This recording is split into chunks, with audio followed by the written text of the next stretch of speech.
friends out there in YouTube land. Rockin' Dave, North Fort Myers, Southwest Florida.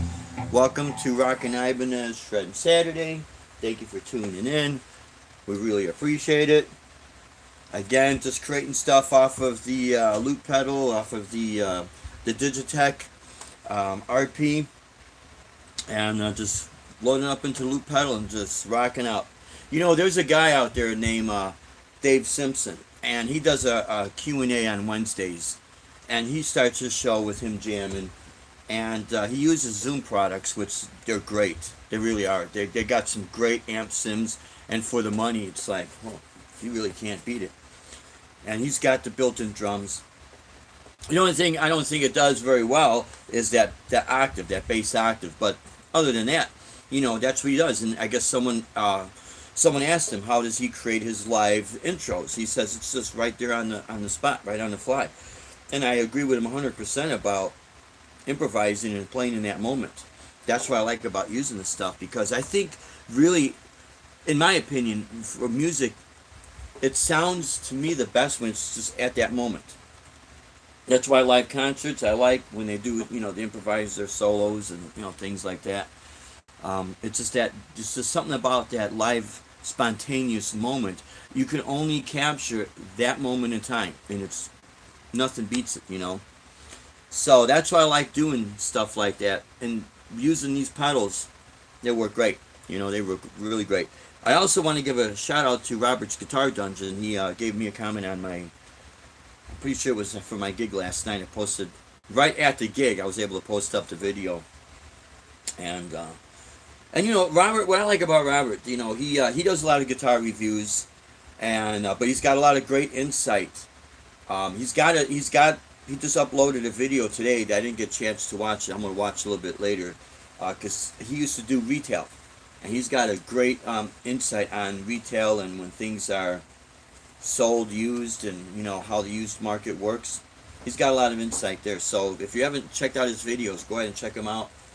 Subscribe to his channel, because he's definitely I like his style, how he does videos. But he's got something interesting. I thought the title was how is Amazon affecting the guitar market? But I haven't seen it. I just saw it, you know, flash up on the screen. But yeah, again, he's a great guy, so I'll definitely be checking that out. And some of his other videos I haven't had a chance to check out, because with gigging and everything, I haven't had the time. But so again, we want to give a shout out to our sponsors. Yes, da, da, da. That's right, my friends. Anyways, so here's the deal. I have to apologize for was it Thursday at our gig. We kept on getting a little bit shut down here and there, and what happened was, I got a little bit of a notification on the let's see, I forget what song. I think it was when we were doing Landslide. I got a little bit of a notification, and what's happening with this is that it's starting to affect more and more songs. We are, let's see, getting contact that we can do and can't do, and blah blah blah. So anyone out there, if you guys want to do all covers and that, go ahead, by all means. Do what you want to do, you know. I just have to watch things that I do, and that's why I would have to shut the channel off, or, you know, just shut it off a little bit, and you know, make sure I'm not too loud here. Yeah, just so make sure that you know, I don't get too many notifications, because I want to keep this channel going and do more of our gear review, but to show it to you what it actually is going to sound like live. That's why I do everything off of my phone, because one reason is I don't have the means to get on the computer right now, as far as myself and editing and all that, and eventually I'll be able to do that. But I still want to keep doing things live from the phone, so you can actually get more of a true a demo of how things are really going to sound, you know.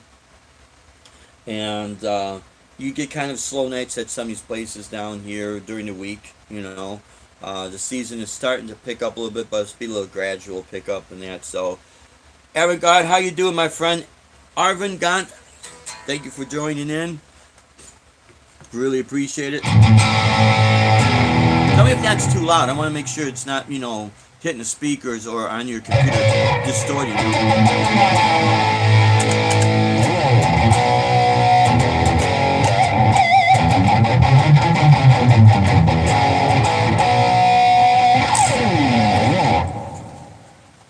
Not a bad little sound, not a bad little setup,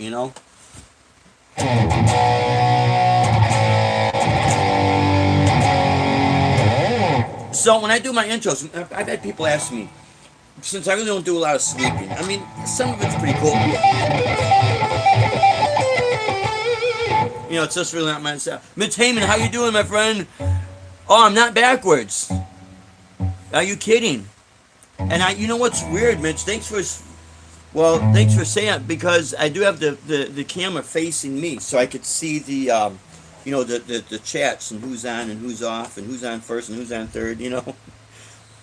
I think what happens is there's so much traffic that's going on YouTube, and it's not just guitar related, as we know. It's all points, all subjects.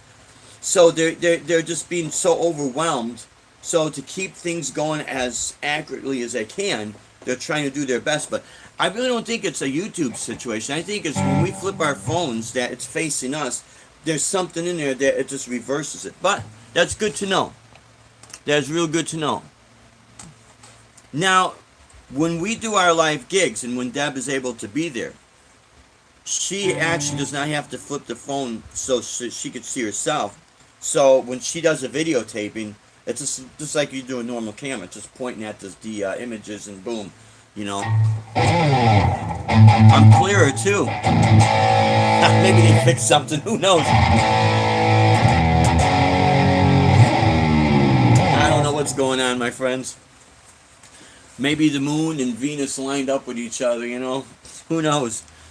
But, honestly, I think there's a situation where there's just so much traffic on YouTube that it makes a difference, It makes a difference what's happening and what's not happening and things of that nature. So, and then of course we try to keep our channel as clean as possible. Maybe that's what it is. I don't know. So, when I was telling people about this Digitech, when I run it through a powered PA speaker, you have to make sure you tailor it to its output setting to mixer. And then this way you won't have any issues. And when I run it through a guitar amp, I leave it at that setting, the output setting for mixer. And if for some reason it just smoothens out things.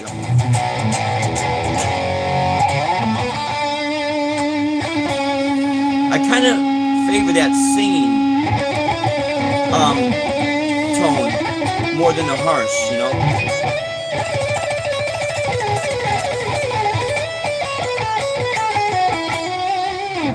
And the reason why I don't crank my gain all the way up is because when I'm doing speed bursts like that, I want the notes to kind of pop out.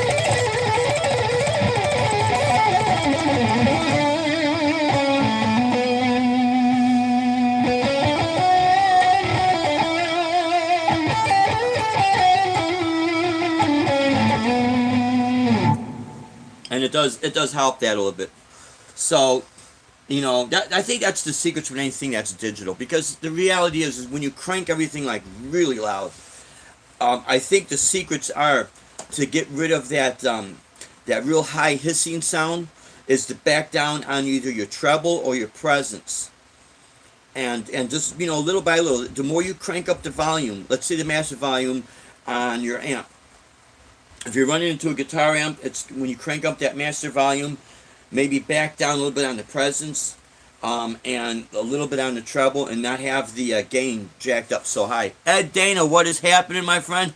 I gotta rewatch your reruns on some of your live chats, because I think you had a live chat yesterday. I was gigging, and then you had a live chat Thursday. I was gigging, so I just have to watch the reruns. But I like watching when you post up your gigs, man. If anyone has not subscribed to Ed's channel, please do so, man, because Ed's got a lot of cool stuff, a lot of great experience, man. To me, and I thank you, Ed, for giving us the shout out there, because I'm I'm kind of like in your same boat there. Um, the reason why I like doing the keeping this channel more on the experiences on playing and gigging, and even though there are times I have to say certain things to warn people of bad people that's out there. I'm not trying to be negative. I just want people to understand that, you know, before you quit your day job and spend all this money on the stuff thinking that this is going to work, you got to do the research. You got to really be aware that if it doesn't work, what is your backup plan? Because man, I'm telling you guys, and as a lot of you know, because a lot of you are my age and even older, so it's nothing I really need to say. But I say this because on the replay, you might have a lot of younger kids or people that's not maybe too experienced in this, and that's not a bad thing if you're not experienced. But my point being made is that they're going to take certain things that are being said out there as, you know, as legit, and run out there and go and spend their money and do things, and then they're sadly mistaken, because I've had friends lose thousands of dollars. I've had friends lose their house because of this, because, you know, they put all their eggs in one basket, and it's real sad to see that. So it's not to say anything negative or anything like that, just to forewarn people. That's why I don't do a whole lot of reviews. Like, well, lately I've done a couple. You know, I just want people to know how the stuff I have, what it does, and how I'm able to use it. But, you know, I have to agree with you, Ed, about, you know, there's only so much you could review a certain effect, because it just could do the same thing, just a little bit difference in tone. That's why the guy that I do like watching, who does reviews, is Robert's Guitar Dungeon, because he also has retail experience, and he'll tell you about what's going on out there in the retail market. Yeah, they ain't much to see, Dave. Yeah, sorry about that. I'm catching up on the chats because yeah, that's true, Ed. I mean, it's the same thing. Unfortunately, it's the same thing. So it's good people saying hi to each other. But yeah, when we get a chance, you know, we'll contact each other, Ed, and we'll do a hangouts, and, you know, shoot the breeze and share experiences. You know, I think that's really important to do for the guitar community out there, because at some point people are gonna start asking who don't gig, what's that experience like, and, you know, it's a lot of fun. It really is. But as you know, Ed, and others out there gigging, when you got to go get the gigs, the headaches, the heads you bump up against, man, it's just incredible. It really, really is, man. But I'll tell you this. Now, on the flip side of it, what I do like about demos is, if I'm going to be buying something, I get a chance to see how the pedal or the amp or the guitar, I have an idea of it. But I will still go to the store, and okay, we're back live again. Cigarette break, hello. How you doing, my friend? Cheers. Got my cup of coffee, cappuccino, from the German. Well, it's not. That's a German lady's insurance company down here. But that's why. That's why a lot of times I don't mind spotlighting. Well, I like to spotlight a lot of you guys, original guys out there, and I didn't get a chance to do that Thursday because I got a notification when I was playing Landslide, and it's been kind of an ongoing issue with me. So I just watch things I do. Now, it could be a combination of my battery almost going dead on my phone and that, but I do know I did look at the screen and something popped up as a notification. So when things like that happen to me, that's why I could not continue with the live stream. We had like another hour left or something like that, and I was going to go into some of you guys' original stuff. I figure, okay, I got to find another way of doing this, or what I got to do is pick a time when I'm going to play people's music out there, and let you guys know exactly when I'm going to play it, dedicate that time to it, and if I have to, you know, shut the phone off and then turn it back on and say, okay, this is going to be the spotlight section, I think that's what I'm going to do, you know. But when I have these issues with the covers, I don't tell people out there not to play covers. You guys do what you want. It's just to be aware if they want to shut you down. You know, there's issues sometimes out there. I know there is a company called, I think it's Right Side Broadcasting, that sometimes will do live streams with the Trump rallies, and then I guess the guy was saying something like when there's some sort of a commercial break, and the audio goes out and you just see the visual. He was saying that's because they're playing these cover songs and there's copyright infringement and they have to shut their audio off. So they're shutting their audio off on purpose so they don't get any issues with the copyrights, and it becomes a little bit of a mess out there. Now, I know I'm babbling on, guys. Just popping in to say hello. Guitar Hack, what is happening, my friend? Oh, Mr. Guitar Hack, here's a cheers to you, my friend. I like my Ibanez guitar, buddy, but I also like the Les Paul. You know what I mean? I like the Strats. Honestly, two of the most iconic guitars out there. And maybe three, throwing in the Telecaster. But the Les Paul and the Strat. That started everything right there. It really did. And of course, companies had enhanced on all that. But honestly, without them, there wouldn't have been that extra of, blueprint for everyone else to say, hey, let's model the sound off of that, but let's change some of the, frequencies. Guitar Center has Ibanez RGA series. I say for 348. They do. That's a great price. I think it is. It's the exact same one. It is, they call this Dragon's Eye Burst. And, with the real thin, I guess, flame top veneer. I know, because you guys see that scratch mark? Right here. Yeah. That's from my fingernail. I keep the nail a little bit long because I still do the classical guitar, But honestly, getting back with the guitar, for the price, I'm so glad that I got it, because it's fast becoming like one of my main guitars, my main go-to guitars, because I could really rely on it, Very seldom do I pop a string. And, if I'm going nuts with the whammy bar over the course of time, yeah, it will. Are you working today? Just wanted to say hi.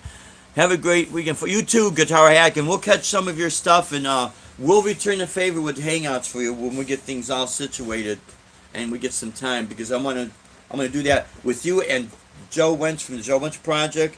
Great guy. Jim Geetrid. I want to get Jim on. Definitely Ed Dana. And then start, little by little, getting all you guys on and do a hangouts and, talk and interview and spotlight you guys. Because, this is a great platform we have, I'll tell you what, YouTube has helped save the guitar community. Now, it's up to us what we do with this platform to keep this going strong and positive, and not, tearing people down or anything like that. But when I mean by positive, part of my catchphrase on our channel is desire to inspire. And it means to inspire people to play, even if they see me making a mistake, None of that doesn't really matter, because then they'll see I'm also a human too. I never want people to ever feel intimidated, because I'm no one to intimidate anybody, you know what I mean? But when I have to say something on a situation, and if you notice, I never call out names. I'll call out names of places and people that are good, but bad places and bad people, I won't call their names out, because I'm not out to bash people. But on situations, I'll bring it to the attention, because people really do need to be aware. Because I've seen, like I said before, I've seen people lose thousands of dollars and lose their home because of what goes on, And that's why people need to be aware. That's all, So, let's see. I think, Ed, you're starting to put up more of your videos. And just like Guitar Hack, I think Guitar Hack's the gig season's kind of come to an end. He might get some Christmas gigs come up and things of that nature, which I hope, because he'll put up some of his videos playing, and yeah, they're great, man. They're all great stuff, And Ed, your stuff is great, man. I'll tell you what, the tone you get out of that Fender, I'll tell you, there is nothing like it, in my opinion, especially for a bluesy sound. That nice, sweet. Now, this is not by no means a Fender tube amp at all. This is the Fender Simulate, the Sim on the Digitech.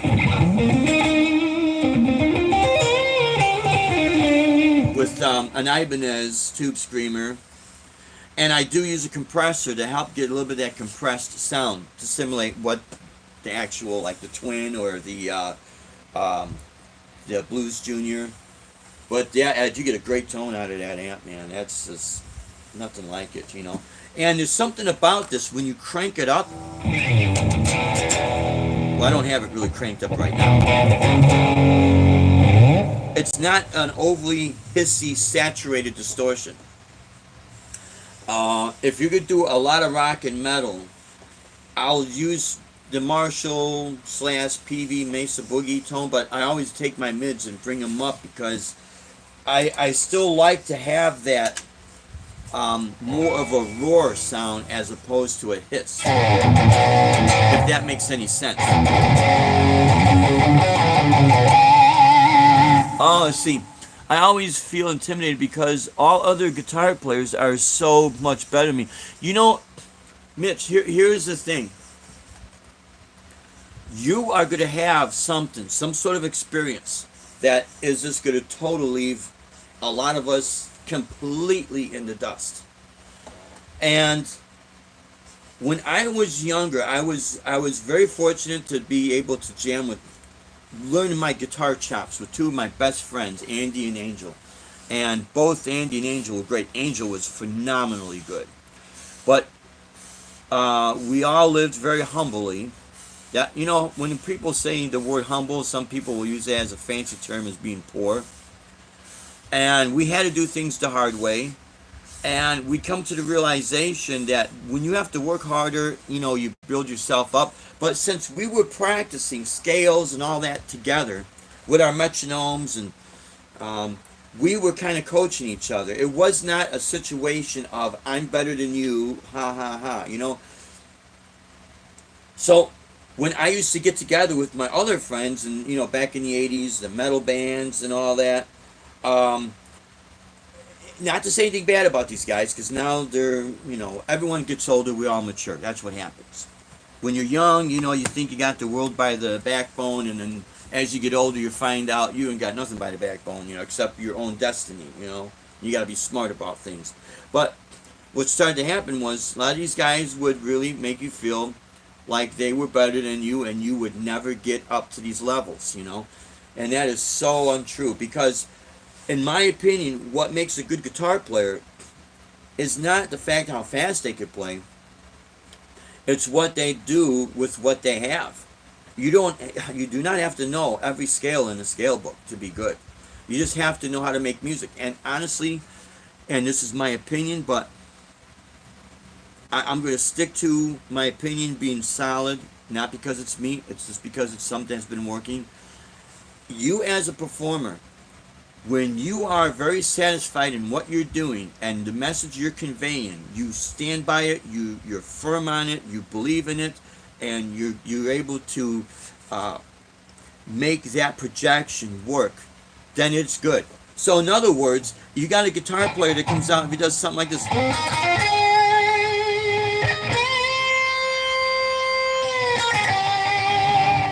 Or even if it's just something similar to, you know, simple as just like one string bend.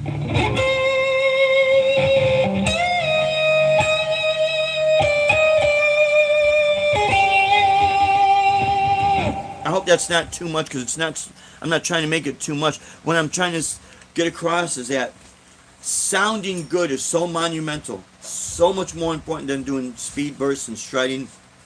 And if you've watched my channel my other channel over the years, you're going to see a video that I think is about 9 years ago, that we were still up in Illinois, and I was playing actually at a Borders bookstore, and I'm doing my acoustic. It'll say Dave Byron Shreddin on the acoustic or something. We got something like 67,000 hits on that, because I go into the Flight of the Bumblebee. I only go into like the first section, but I was finishing one of my original songs entitled Gulf of Mexico, and I had a guy from Ireland contact me, and he wanted to know the solo I was doing in that section. And he actually paid me for it, you know, and I thought, well, that was nice. So I tabbed it out for him. And I'm only going to say this because I was shocked that I improvised so much. I knew the area where I was at, but when I sat down and I written the whole thing out for him, within 10 seconds, a 10-second run, I think it was. I had something like 160 notes that went by on the acoustic guitar, virtually perfectly clear, and it blew my mind. But it was one speed burst. It was a burst of energy. It fit that chord progression, and I was right in that moment. But if you notice, I'm not trying to, come out to be the fastest guitar player. I don't watch the next person that's, on YouTube that's doing 140 beats per minute or 990 beats per minute, so I gotta do 1,000 beats per minute. No. I just want to make things sound good. Because I do also like the fact that music has to breathe. And something as real simple as just taking a string bend, holding it sustained, or doing like a slow vibrato. To me, it's got a lot of expression, Okay, Tim, I don't play with others, just me and backing tracks in my room. That's great. Mitch, I'm going to tell you something. If we had this back in the day, we'd be doing the exact same thing, man. We just have the, we just have the ability to go put video up and it goes worldwide, My bag, I do try to improve on technique, but it's just so slow for me and I'm running out of time. Well, we're all getting up there. And let's see. The best thing, and you know what? I'm going to start doing this. I'll start posting up videos that maybe will help people not feel so intimidated by if they're going to learn a cover song or they're going to learn a certain style of playing. Or let's say, for instance, you're going to learn a guitar solo on a favorite song that you like, and you just get frustrated because you just can't get the technique at that speed. So the real secret is, in my opinion, if you play it at a pace that you can handle, but you put a lot of emotion to it, that is going to sound as strong impact emotionally as someone just playing incredibly fast with incredible technique. I think that might have a more helpfulness when people get frustrated. So I'm going to start doing that. I'm going to put a series of videos out that's going to be specifically for that a person, not only if they're trying to build their technique, they're not going to feel frustrated, but when you're tired. I mean, there are shows I've done where I've been exhausted, but I still get a little burst of energy, and I love doing what I do. I have a very strong drive, but I'm human, and I get tired, and there are times like when I'm doing these shows, because I'll get up in the morning now 4:30 in the morning, because I drive for the school district, and then I get very little sleep, and then I gotta do a gig and set up, and then by the time I'm done, it's like an 18-hour day for me, So, and also when we're doing our road shows, man, you travel and you drive, and Deb's doing all the driving, and I'm trying to get as much rest as possible because, I have to go and I have to perform. So you're hitting the stage and you're tired, and we're human. So I think that's what we're gonna do is put some videos, not just covers, how to learn this section and how to make it what's easy for you, but just again learning how to play something where you don't get frustrated, making your notes solid. And I'm also gonna put videos in, the best way to hold your pick is the most comfortable way for you, but just make sure it is a solid grip. It doesn't have to be strong, real tight, just solid so the pick is not going and flying all over the place.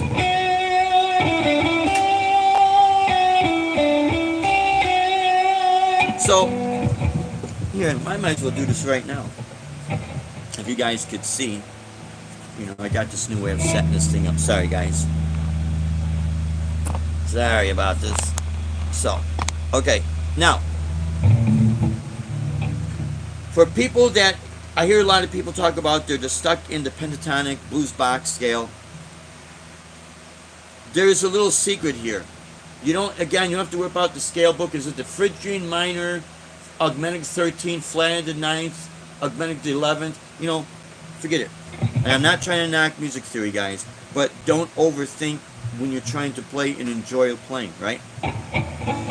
So I'm in the 7th fret position, and I'm going to be working off my 3rd string G and my 2nd string B. And if you know, if I just take just those 2 strings, your pentatonic would be 7 and 8, which the notes would be D and E, and then 7 and 9, sorry, 7 and 9 on the G string, which would be D and E, and on the B string 7 and 10, which would be F sharp and A. Okay, so it's working 1 and 3, 1 and 4. No. But now if I want to make something a little interesting, instead of going from on the B string 7 to 10, I'm gonna go 7 to 8. And now automatically it sets it up for like a minor. So in other words, if you're playing E minor, now if I want to add my A in there, I could do that.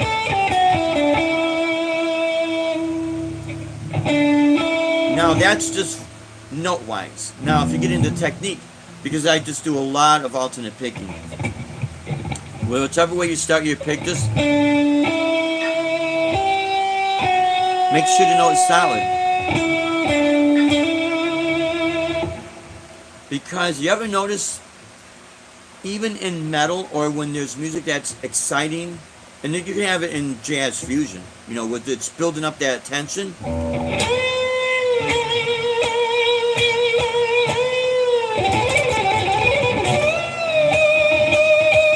The note that's going to really grab you is that one note that is, or that.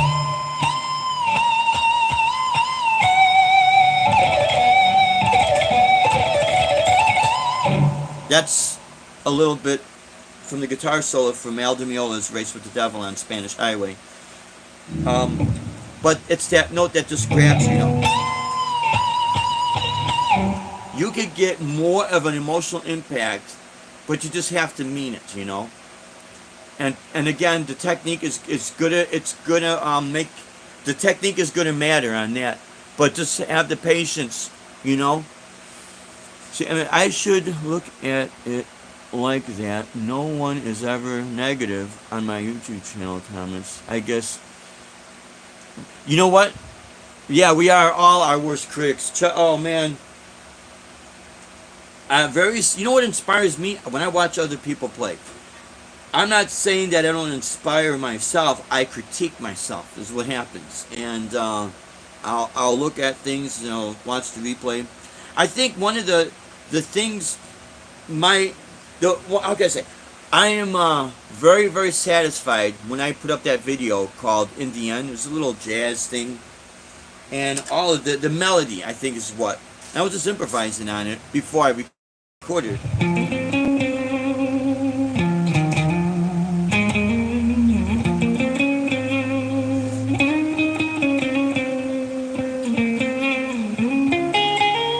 All it really is trying to evoke a certain emotion, you know.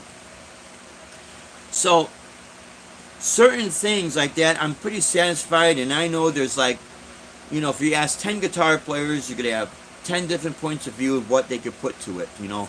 I really think that for people out there that are learning to play, music is, especially instrumental music, because I can't sing. I hate the way my voice sounds, that's why I don't sing, but it is what it is, right? So, music is like, to me, a spiritual language. It's emotion. It evokes emotions. And I would never be the type of guitar player, no matter how big my channel would ever to grow, how much fame I would ever get, that, you know, that's nice, but what you say and your experiences and how you help people, that right there, to me, is more tangible than a popularity contest. And I'm not knocking it, but, you know, what you say and how you help people, to me, is, there's more value in that than to say, I just got a gazillion subscribers, you know. That's nice. I'm not knocking it, but it's not going to be helpful if it's just going to not anything useful, you know. So I think everybody out there has something special to say. It's just that maybe there's no one out there giving you guys and gals out there the incentive to say, yeah, what I do have, it will matter, you know? And just because you hold your pick like this, or you don't hold a pick at all, or you're not shredding, and someone's over there saying, yeah, but he can't shred, or she can't shred, who cares? You know, it's just ridiculous sometimes where the things I've seen. And I've seen this actually in some of the gigs that we've done with other bands, you know. They'll sit there, they got their arms folded, they watch it, they're critiquing you, and you know that's just the way that is, you know. I try not to take that personal, and I just let people do what they want. But I never want to be that type of person that's going to look at somebody and you'll never make it because you're not doing this, or you're not doing that. I never want to discourage a person. Absolutely not. You be you, because every single one of you's got something to share out there. You know, and people could disagree with me. I'm not gonna. I'm not gonna cry and went to bed over it. I tell you that right now. A lot of us have been doing this way before YouTube, and we're gonna continue to move forward. You're gonna have people that's gonna disagree with you, and people not, and that's life. You know. Now, I've had people ask me when I was teaching very heavily up in Illinois, and again, I'm gonna start. And we're back live. Okay.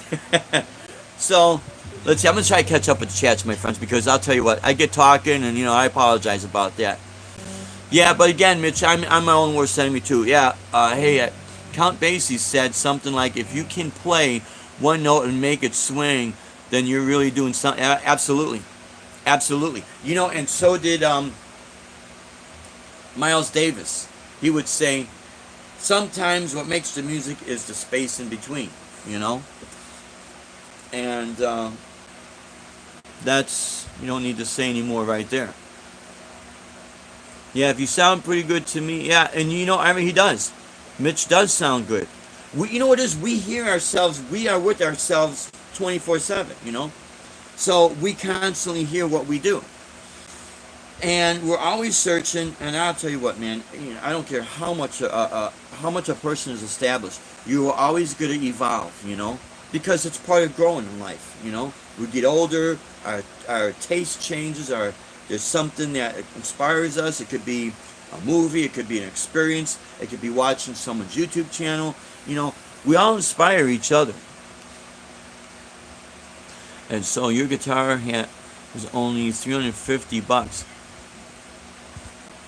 Oh yeah, Ed, I think you were. I gotta watch the replay, because I know you were playing a Telecaster.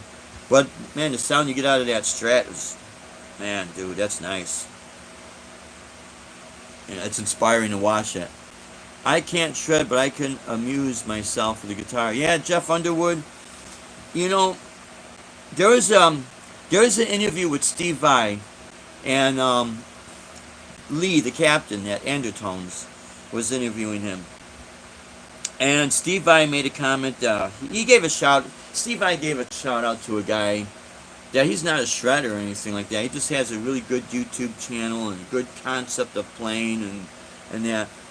But I like what Steve said, because this is exactly what was going on. The first generation of the shredders, and boy, I remember it like it was yesterday, man. It got to the point in the early 80s that you go to Guitar Center, and when the sweeping, you know, sweeping, we used to call it raking the strings, because basically that's what it looked like. If you want to get technical about it, B.B. King used to sweep. But the term was called raking, because you just went in one direction. But what was going on in the 80s with the tapping and everyone, you know, getting super technical and everything, and the neoclassical metal. Tony McAlpine and Vinnie Moore definitely, I think, are so underrated. And Yngwie definitely changed the platform, and so did Eddie Van Halen and all that. But what it did was it spawned off gazillions of shredders. And there's nothing wrong with that, because we're all getting inspired. But it got to the point where we go to Guitar Center, everybody and their grandmother was playing Eruption. That's why I shied away from it. Not that I don't like it, but it's like at some point when it's over and over and over and over and over and over again, it's like, it gets insane. That's why there was a interview with oh my God, how can I forget his name? Not Vivian Campbell, but Marty Friedman. And he basically said, it was just getting nuts. So like what Steve was saying, it got to the point where, the bar was being raised, and then all the people that come out new, learning to play guitar, they were like, okay, if this is basic, I can't compete with this. There's no way I could do this stuff. So that's why when the grunge movement came out, it just blew everything away. It just knocked everything down. And I think part of it was there was so much hair metal bands out there. There was so much of a big production, and I loved it all. Trust me, we were all part of that. We weren't famous or anything, but we were all part of all that. But it started to wear out its welcome, so that when grunge came out, part of the audience is going to be guitar players and musicians. So when you take that sector that was just getting sick and tired of being intimidated by the super shredders, here comes Nirvana, just doing a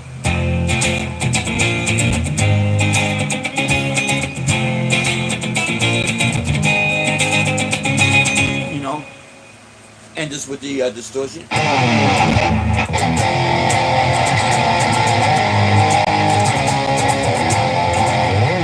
That in conjunction with punk rock, it gave the other guitar players that were starting out, that were beginners, it gave them confidence again that, hey, I could do that, and that's kind of cool, and I'm going to be with the community, that I'm going to feel accepted.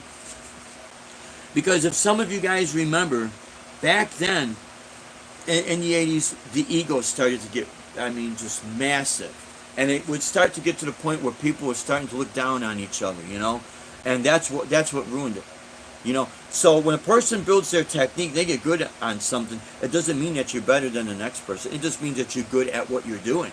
But man, I'll tell you what, the first time I ever tried to use my ability to play to outshine somebody else and make them feel like they're less than a person, I would not be surprised Almighty God takes my talent away from me. And rightfully so. Because just because you get good at something, you don't use that as something to put people down. So the whole point is, do you like to play? And when I was a kid listening to AM radio, we didn't have shredders, Paul Lou, how you doing? Zach Don, how you doing? See, I'm catching up on the chat. See, I go blabbing, my friends. I don't mean to. But I really tried more and more to try to see what people are saying so that you guys could ask questions and give comments and that. And I'll tell you what, never ever let anybody put you down, make you feel like because you don't shred, you're not a good person. Because your channel only has maybe 50 subscribers, you'll never make it, And because your videos, you don't have high-end cam. When I watch other people's videos, I watch for the content and if it's something that interests me. I don't care if, they're recording off of an Emerson boombox, although I know the audio could be bad, but it's not their fault. A lot of people out there have families, they have jobs, they have to support themselves, they don't have all day. These things need to be taken into consideration. So that's what I take in consideration. And just because a person, I think one of the big things I'm noticing, oh yeah, you saw that interview with Steve Vai. Yeah, is very down to earth and does not seem like, yeah, Mitch, I agree with you 100%. And I've heard people that have met him that he is down to earth.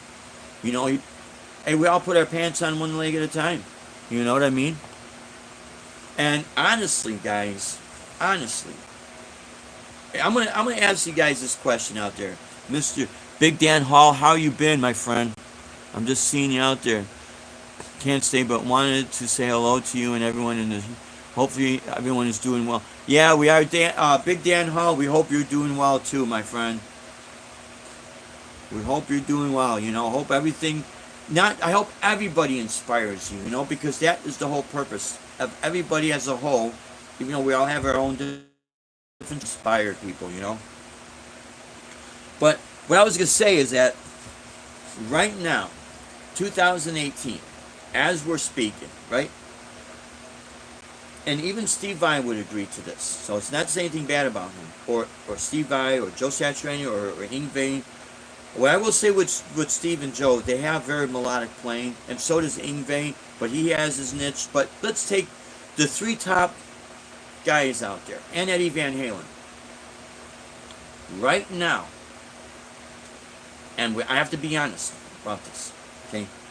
If they were brand new coming out, I mean brand new, I mean with no financial backing other than their own, because that's what we were doing, I'm going to tell you, it's tough, man. It is very, very tough. Them backing themselves up financially, them starting their YouTube channel from scratch and having it grow organically, because let's say they don't have the money to, put their channel up, and there's nothing wrong with that, but it's a financial thing. Do you think that they would be as popular if they came out, like right now, this year, from scratch, as good as they are, with that technique? Do you think they would just grow in popularity, knowing that there's all these other people out there that are supersonic good, and competing with rap and hip-hop and the way mainstream music is right now? Do you honestly think that they would be at those levels right now? And I'm gonna be fair about it, and that also means in conjunction with them competing with like Phil X, Nina Strauss, and they're great guitar players, and they're building themselves up. But I don't think right now, I mean, eventually they'll be able to get to that superstar status as far as guitarists. And this is not to say anything bad about them, because I think they're all great. But you see, you have to look at the music industry as one big whole, big picture.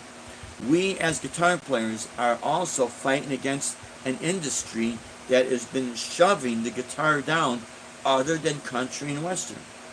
And there's nothing bad about country music. I was never really a super big fan, but my vocalist Mike from RUI has really helped me open my eyes on that, to give me a different perspective on my playing, and that has helped me grow as a musician. So man, I thank him 1,000% for that. And of course we'll continue to grow as our duo, and we're also thinking about talking with a drummer that's also a driver for the school district, and see if we get back live again. But honestly, so do you think that these people would really get at that star status if they were the first coming out right now? Chances are, I don't think so.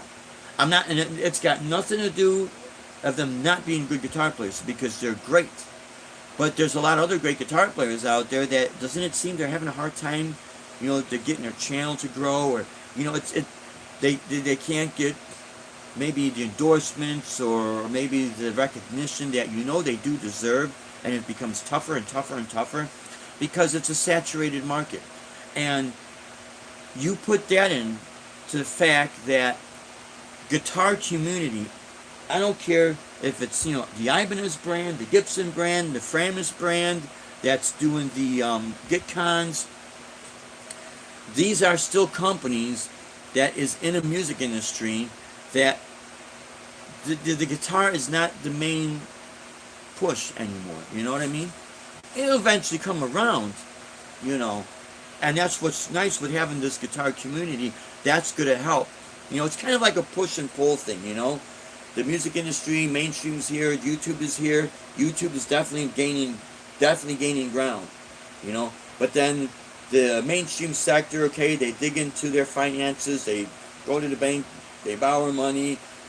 They'll say, okay, we've got a track record of proving ourselves, so we can pay back that loan. The bank says, okay, here you go. We'll find it. It's kind of like doing this, a battle, back and forth, back and forth, back and forth, So that's what's really good about keeping the guitar community, but as strong as possible. But as it stands right now, this very moment, when is the last time you turned on mainstream radio, and I don't mean classic rock, where you have a new band coming out, or if you see Saturday Night Live and it's a new band coming out that has got maybe a not so much maybe a super shredder guitar player, but something that, man, the guitar solo, the whole audience is like, wow, that was awesome. It's not there. You know what I mean? Let's see now. I want to catch on. Again, I apologize, my friends.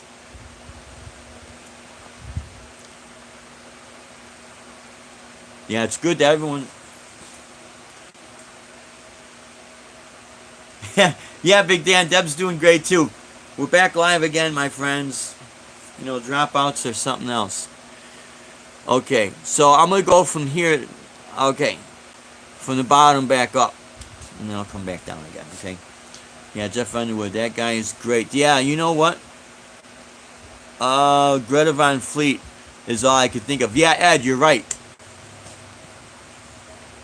Ed Dana, you're absolutely right. Zach, how you doing? It seems to cycle back. Guitar-based music. You're absolutely right. Arvin, you're absolutely right. What's happening is that music is everywhere. Now, I don't know if anyone out there has ever heard of the Guitar Foundation of America. It's strictly classical guitar music for a good 98% of it, you know. And I don't know if you remember, Ed, or anybody out there our age and older, the Guitar Player magazine, when all their articles, there was one article, or they would all have their, you know, articles in their lessons and people that give their advice. Well, there was a guy named Benjamin. His name starts with a V. I can't remember, but he had the classical guitar sector. Well, I was watching a master class on YouTube, and Benjamin was saying at his master class, he says, this is what's been happening. Music is everywhere. We can't get away from it. And if he's right, if you think about it, you go to the gas station as if he's right. If you think about it, you go to the gas station as you're filling up, music's being played. You go into the grocery store, there's always been music. But lately, now you go to a Walmart or a Publix, whatever, down here, and then AC/DC's playing on. But back in the day, you never hear AC/DC playing on there, only on radio, right? Because it's evil rock and roll music. But my point is that since the 80s till now, 30 plus years have passed, and music has been just more and more players are coming out, more and more music is coming out, so it's a saturated market. So I think what's been happening, and this is in conjunction with guitar coming back around, people are always going to get tired of one sector. Okay, eventually rap and hip-hop is going to run its course, you know, and then people are going to discover the guitar again. They're starting to do that with a lot of country music, because I just saw someone posted up, I think Dwight Yoakerman. Sorry guys, I don't mean to do this. I'm trying to catch up on the chats. Okay. Everyone's saying Michael B. Michael B's a great guy too, man. He's got another channel doing with the gaming, so he's got some great advice. So subscribe to everybody's channels out there, you know. Zach Thun. Yeah, you saw that interview too, man. That was awesome. Jason, yeah, Deb's doing fine right now, and thank you so much for giving the shout out to, I know, the shed. I get talking, man. I tell you what, man. After a while, it's like blah blah blah blah blah, and the tongue starts tripping over itself. But yeah, thanks, Jason Wade, and thanks so much, Big Dan Hall. Deb is doing fine. Let's see. Oh, Jason, wait, I sent you email last night after the show. Oh, thank you, Mitch, thank you. And you know, if you guys are emailing each other, go right ahead, because this whole thing is meant to bring people together. So sometimes I read something and I read it wrong, you know. Foulfish, how you doing? Rock and roll, man. Again, Paul Lou, how you doing? Let's see. Yeah, Dave Nirvana, Nevermind was the first CD I ever bought. Yeah, and it was. I remember when that came out. It really changed everything, and it did make me realize, okay, the burnout syndrome, what was taking place of the '80s. You know, how much more epic could it get before the bubble exploded, and that's what happened. You know.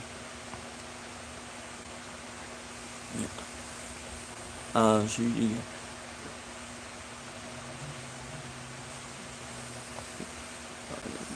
we haven't nailed down if we're going to send the league out. No, go ahead, man.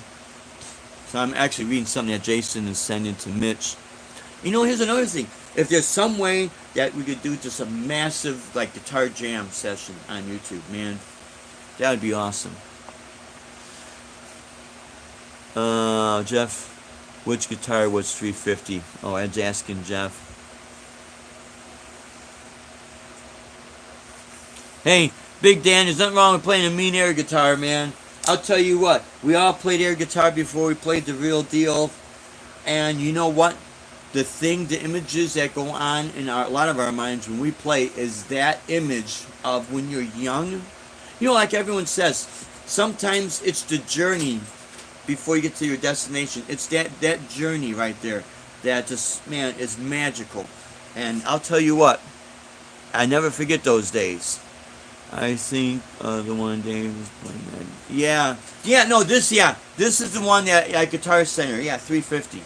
You know, and I'll tell you what, guys. I mean, a person doesn't have to be an Ibanez fan or anything like that. You know, but if they were to ask me from what the ringer I put this guitar through, and I've actually dropped it, and I think that video, I don't take the videos down, but that video is still up. And I picked it up and it was still in tune, you know what I mean? That says something about it. Plus, when the jazzier stuff that I put up from Le Corte, the restaurant that I play at, here is a good sign. You know, my octaves.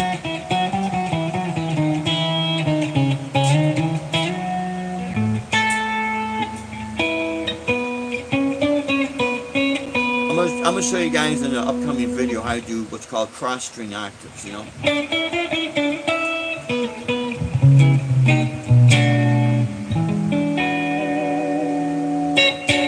And of course, it's not a true jazz box as we know, but when you turn your tone down, you get kind of,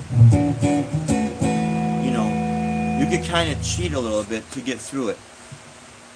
But for $350, and for it to do the things it does when I put it through the ringer the way I do, I mean, I can't complain, man. I cannot complain. So, again, when I buy stuff, we look at it if it's going to work for us, you know? And I could care less if it says Mickey Mouse and Fisher Price and Hello Kitty, and let's laugh at it. If it works, man. It just flat out works, you know? And like, that's one thing, let's see, I'm not, oh, Kevin's saying just to get, let's see, Dwight Yoakam, guitar player, is a beast. Yeah, you see, now here's the thing, guys, let's see, I don't know, have you ever heard of Greg Howe? Not Steve Howe from Yes, but Greg Howe. I have a couple of cassette tapes. He was another instrumental shredder, but it was more on the lines of almost fusion rock with hints of jazz and funk into it, you know. And his style reminded me of Alan Holdsworth when Alan Holdsworth was with Tony Williams' Lifetime, and it kind of gave me that vibe of him as his guitar playing. And for a while he was endorsing Laguna guitars, but I thought for sure he was Avril, what's her name? Avril Lavigne, the Canadian girl, pop singer. He was her backup guitarist. So you might see pop artists, let's see, Taylor Swift, you know, she is a good guitar player, you know, and her guitar player, as the band, they're going to do what is necessary for that show. Now, a lot of us guitar players who like the rock and the shred and the infusion and all that, chances of us buying a Taylor Swift ticket to see her can be slim to none. But it would be real interesting to buy a ticket to see the whole show and then watch the musicianship.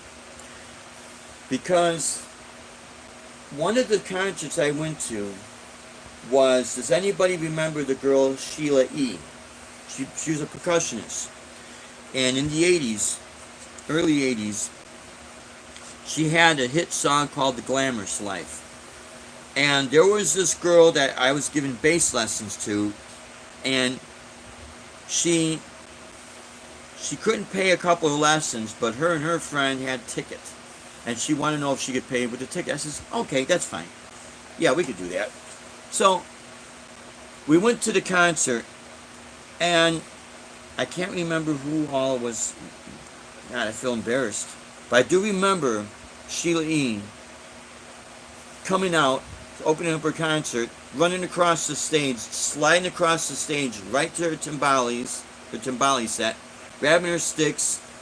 I mean, reconnecting, and we're live again. Sorry, guys, it froze up.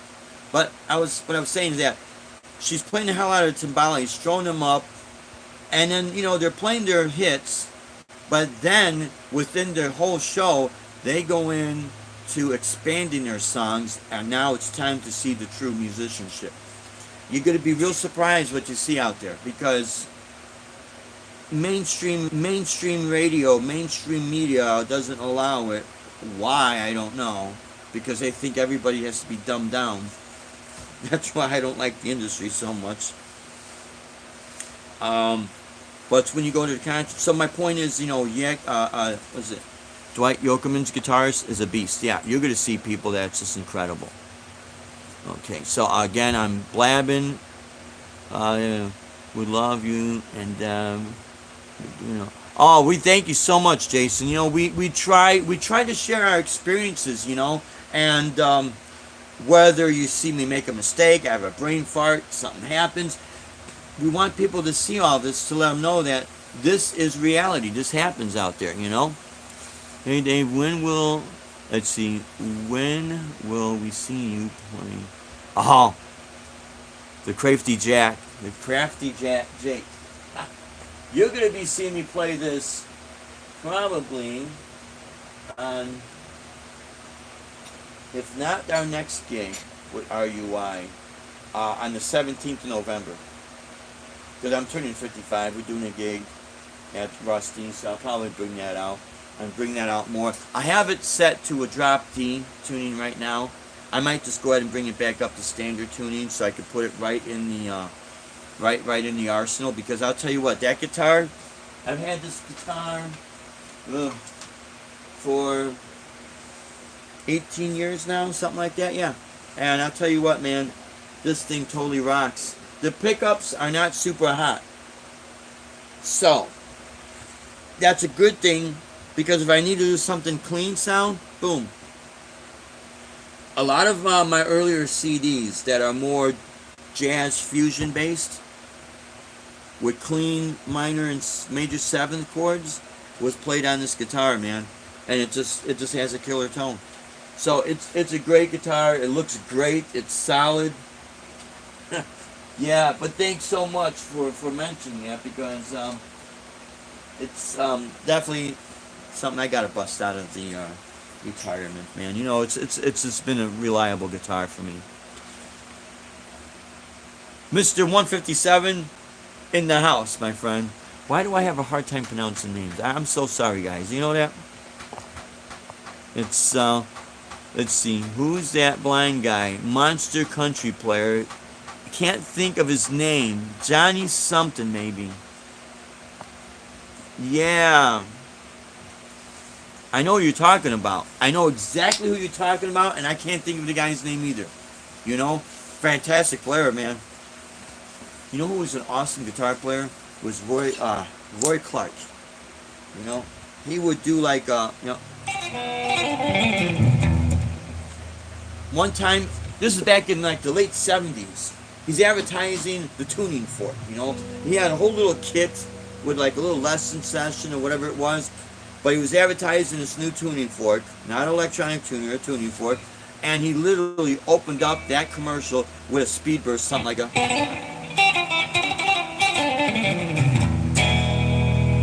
And it was clean, it was accurate, and it was mind-blowing, So, let's see. Look at this. I don't even know what new good music is anymore. Give me a classic rock. And yeah, I'll tell you what, Mitch. You know, I try to do things with open minds. I really do. That's why I watch YouTube a lot, because that's why I find a lot of new stuff.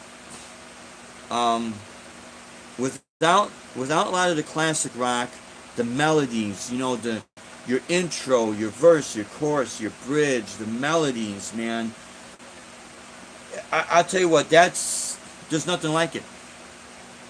And that's why I don't, if I wanted to go back to pursuing busting speed barriers again, I know I could do it, because I know what the secret is, and I know I could do it on my acoustic guitar. If I would do something like that, I would say, well, you know what, I'm going to do this on the acoustic and let people know exactly how fast. But really, who cares? When I started playing, you know, I was listening to bands like America, you know, Horse with No Name and Ventura Highway, Chicago. You had Gordon Lightfoot out there, Wreck of the Edmund Fitzgerald, which Ed Dana did an incredible cover of it, man, which is great. And all this other stuff. And then, you know, I'll do, you know, The Way We Were, you know.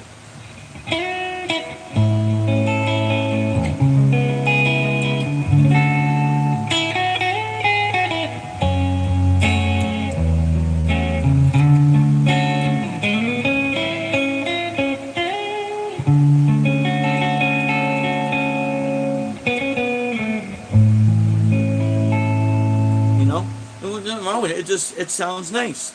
If it sounds nice, it's nice, right? But no, I try to catch up, man. I feel so bad when I go on tangents and I miss people if they're asking me a question or something or making a comment. But you will see the Warlock coming out, my friend. Oh, maybe that's the name, Paul. Paul Lou said Johnny Highland, or is it Highland? Yeah. I know exactly what you're referring to. The guy's a credible guitar player. Okay, and again, I apologize about like being late on the chat. Big Dan Hall. There are so many classic rock songs that I want to learn that will keep me busy till the day I die. Tell you what, Mitch, you're giving me a lot of great ideas. What I could do on YouTube. What I could do until we could get the DB guitar jams. There's so much politics and everything. Like, why? You know what I mean? Just want to, man, just share with people what I could, not what I could do, but what you could do. You know, look at this one way of playing it, right? If you want to do your finger this way, if it comes out, who cares? Let's see. I just watched make. Oh yeah, he does. A lot of these people want to make you a better guitar player. You know, see, that's what I used to do. I used to go, growing up in Chicago, we had all the jazz and blues clubs. But when I'd watch the jazz musicians play at the Jazz Bowls on Lincoln Park West, toward downtown Chicago, these people were fantastic, man, you know. And then I remember seeing Al Di Meola, 1982, touring with, you know, his solo gig with in support of Electric Rendezvous. So he had his whole band. That was awesome. And then I seen him play with the reunion tour with Return to Forever. That was awesome. Then I seen Di Meola play with John McLaughlin, Paco de Lucia, and they brought out Steve Morse as a guest. That was awesome. I remember going home that night. I stayed up all night. Man, just practice, you know. And to me, as a guitar player that does like to do the shredding, in my opinion, my favorite guitar player is Al Di Meola, because he keeps things melodic, you know. And having real strong staccato and, you know, alternate picking. If you ever grab an acoustic guitar player and you have to play with a piano player and you have to do these linear or these scale runs together where the momentum is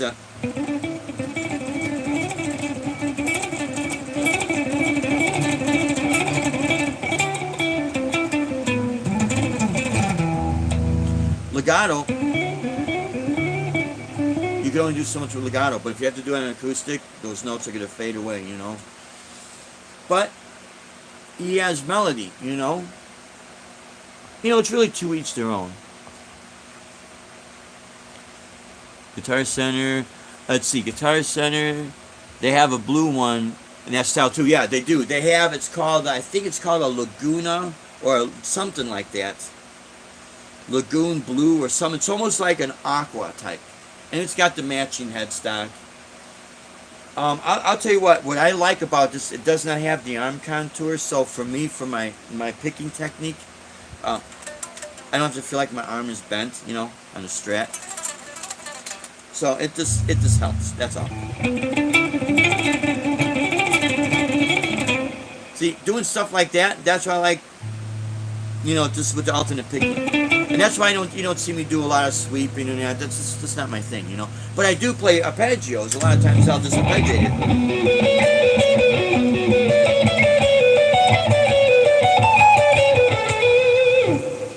For melodies and song ideas, Okay, everyone, have a great day. I've got to go back to cooking. You too, Big Dan Hall. And I know you probably left like an hour ago or something. I really apologize about that. Paul, cassette tape. What's that? Yeah. From Commander Cody is pretty. Yeah, Arvon. There's a lot of. They're just awesome. And 8-track. You remember that? Now talking about 8-track, the Porta Studio. The Tascam. They had, because I had one, an 8-track cassette would have had 8 separate tracks. But the 8-track in our cars, remember those? In the middle of the song, you're driving down the road, you're click, click, click, click, click. What's the middle of the song, That was its auto reverse. Yeah, my instructor was 6, so no less than yesterday. Okay. Let's see. I'm trying to see, because my type here is real small.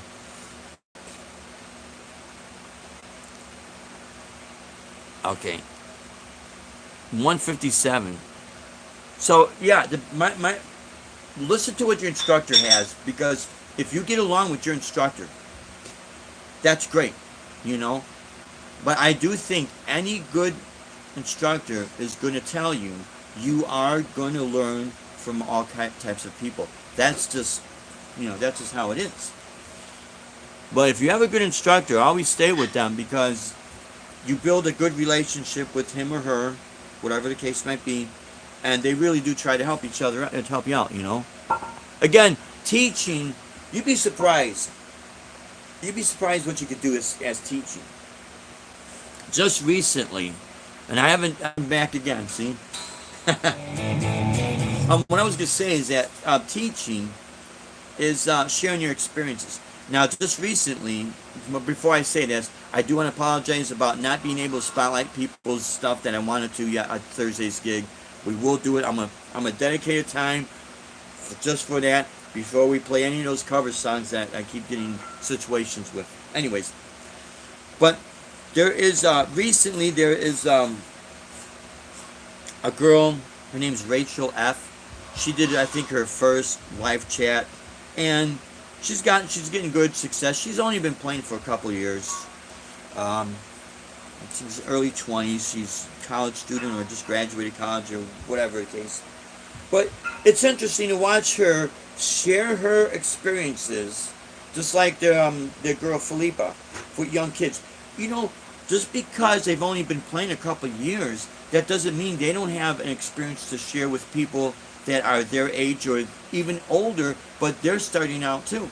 It's all about helping each other. So that's what I think is great.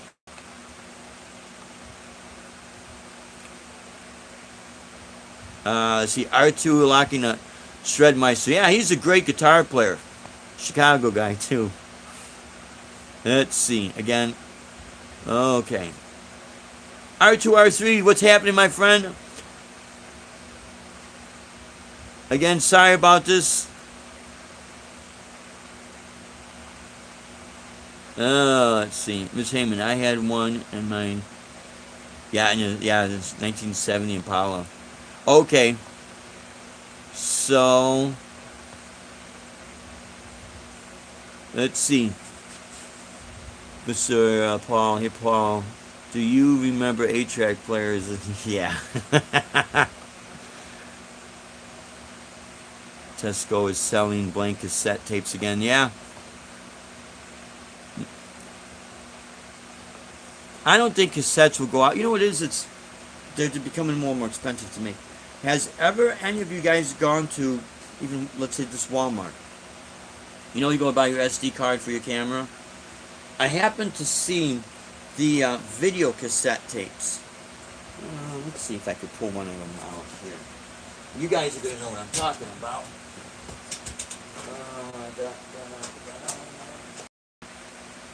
One of these. Here, I'll just pull it out so you can see it. North Beach. One of these. It's for your video camera. Okay. I used to get these. I got it for the we have a Samsung camera. That's a workhorse. I used to get a pack of these. I don't know. Can't remember now. Maybe a 3-pack for like $8 or something like that. Maybe even less. So I was at Walmart. A pack of 2 of these. You know how much they want? $40. $40. I asked the guy. I said, "Hey, get over here. Is that price right? I mean, just something. Are you trying to sell maybe, a disc player, or a tape cleaner? I don't know those tapes anymore. Or I said, you want $40 for these?" He says, "That can't be right." He goes back, computer, comes back. He says, "Yeah, they're selling now for $40. Part of it is because the manufacturing is more than this. The demand for this is like zero until it gets popular again. Then it'll go from $40 to $50. You know what I mean? Because technology keeps evolving. So yeah, you can see cassette tapes being made again. Okay, so I gotta catch up on the chats. Oh, thanks, Mr. 157. This double stand is getting worse. Yeah, it is a neck through. It's this I put on myself. It's just a roll in and pick up. That's all. And it's double-sided tape, and we got that put on. We bought the GR33 in 2003, and it's been on ever since. And it works great, man. The video, we've done a couple of videos live from our lanai here in our house. I'm doing intros. The synth sounds is coming right from here. The piano sounds coming right from there. Okay, so I'm going to catch up on the chat.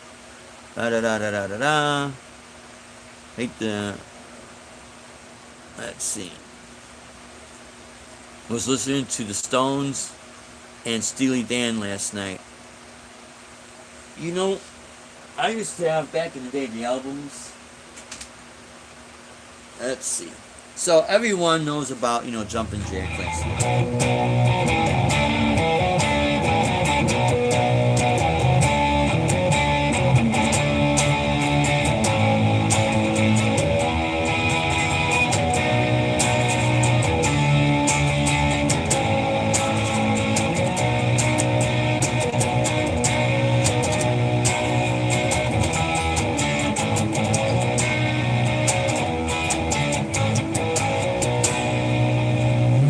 So again, that's not probably the exact way that they played it, but I improvise on things.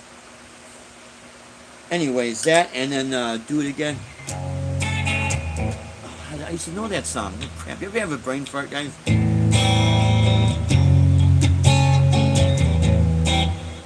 Now I feel embarrassed, see?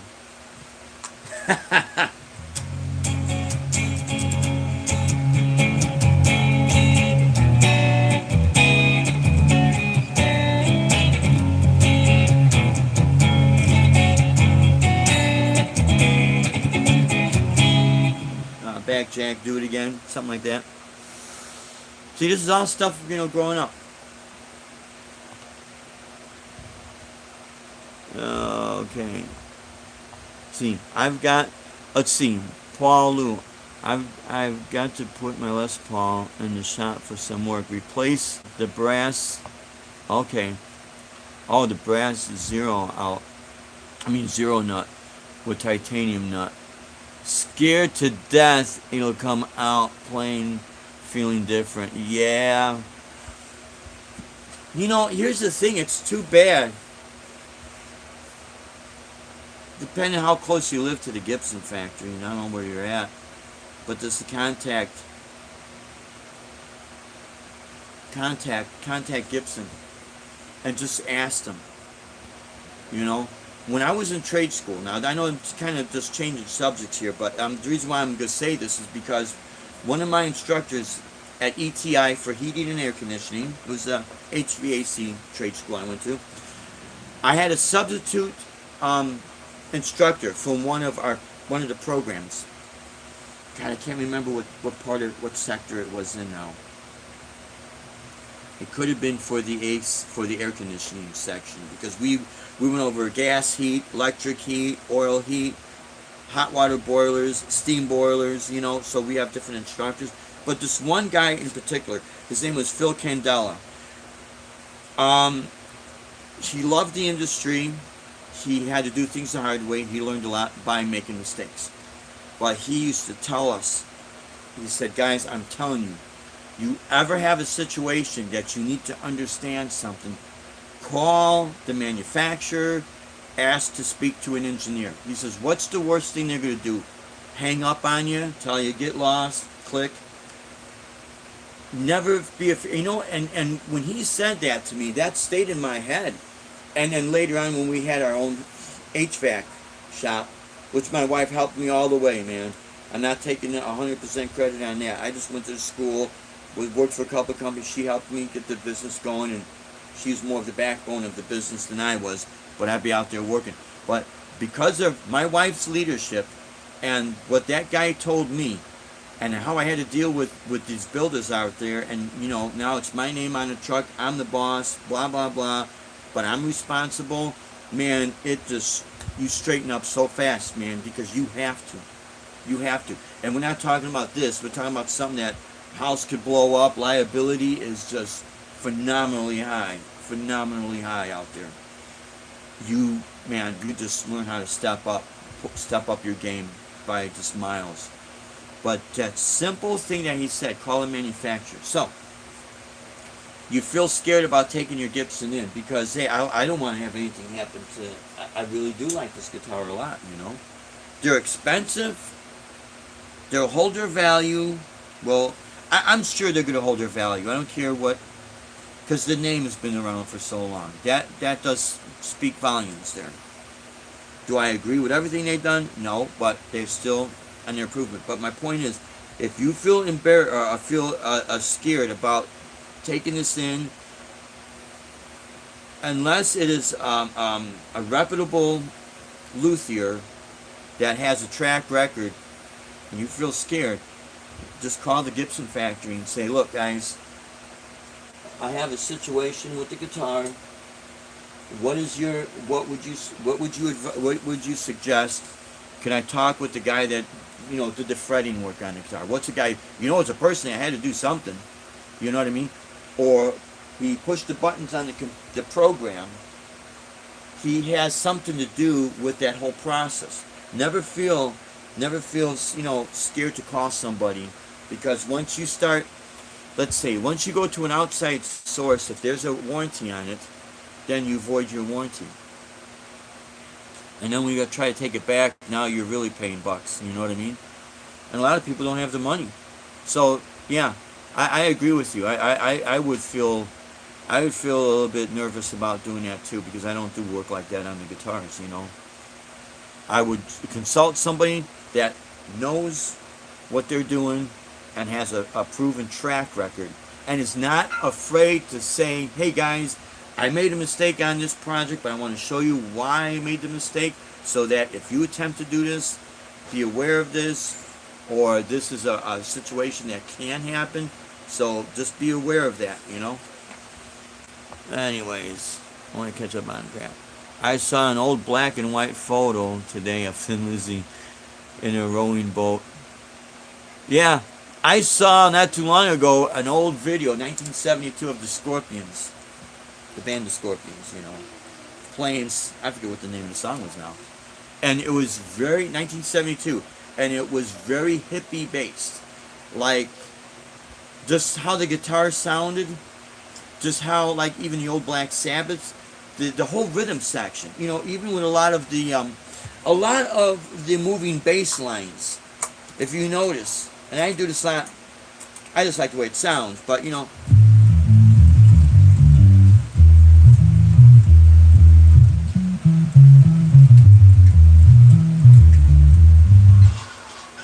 it's reminiscent of when Paul McCartney was in the Beatles and they were getting more and more evolving, all the walking bass lines he was doing.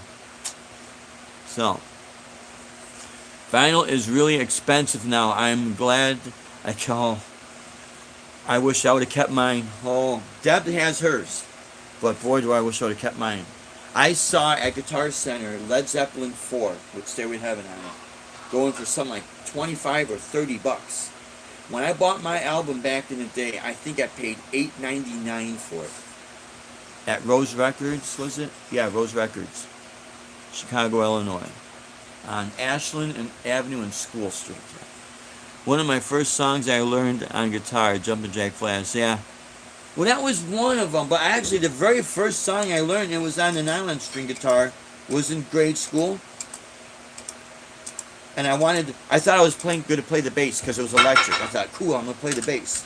Nope, that was another David that was going to play the bass, not me. Okay. So I had the nylon string, and this is the first song I actually learned.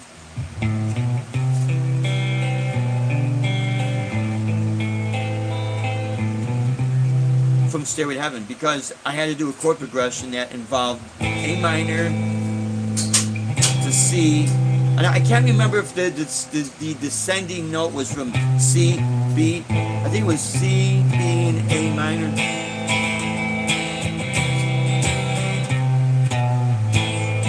So, but stupid me would go like this.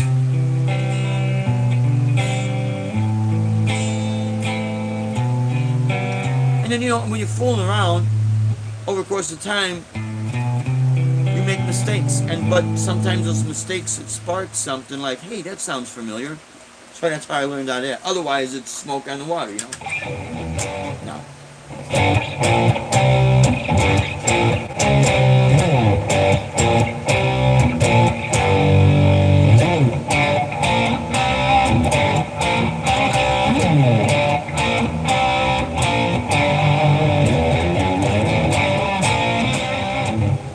Of course, the rest is history, right?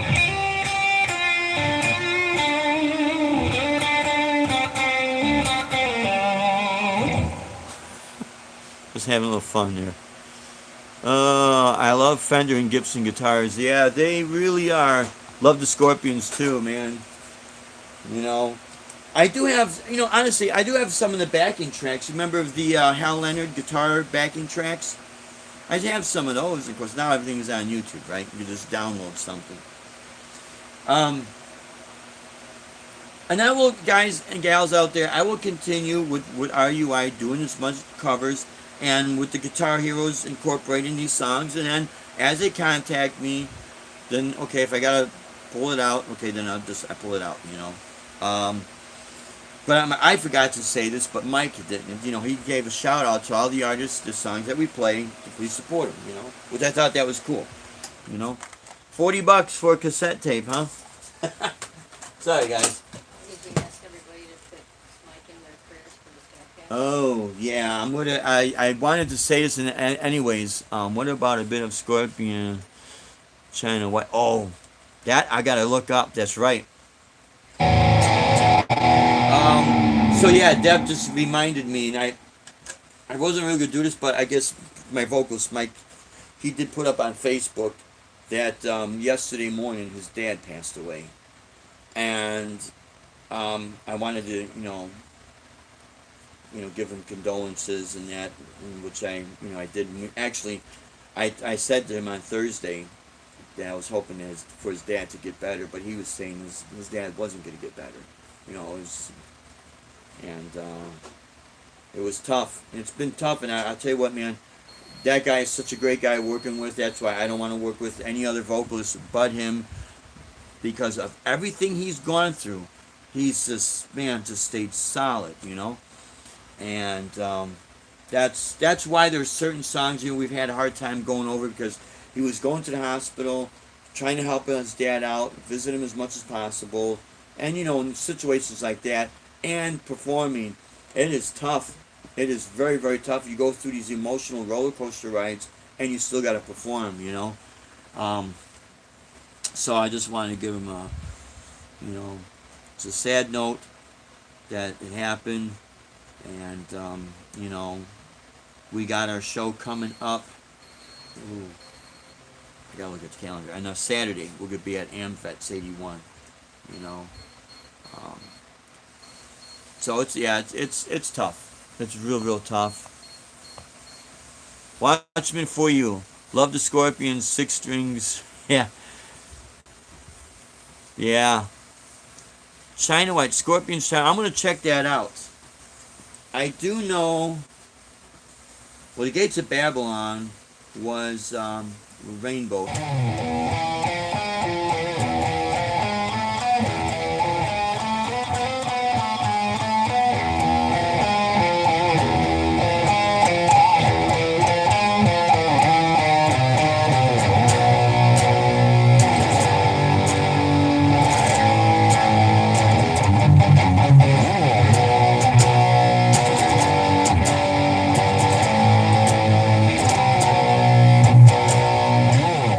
The rest of the part I forgot.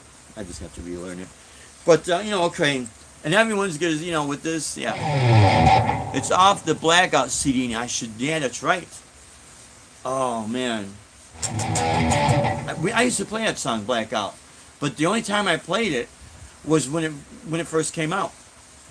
So I have to go over, you know, and of course I went.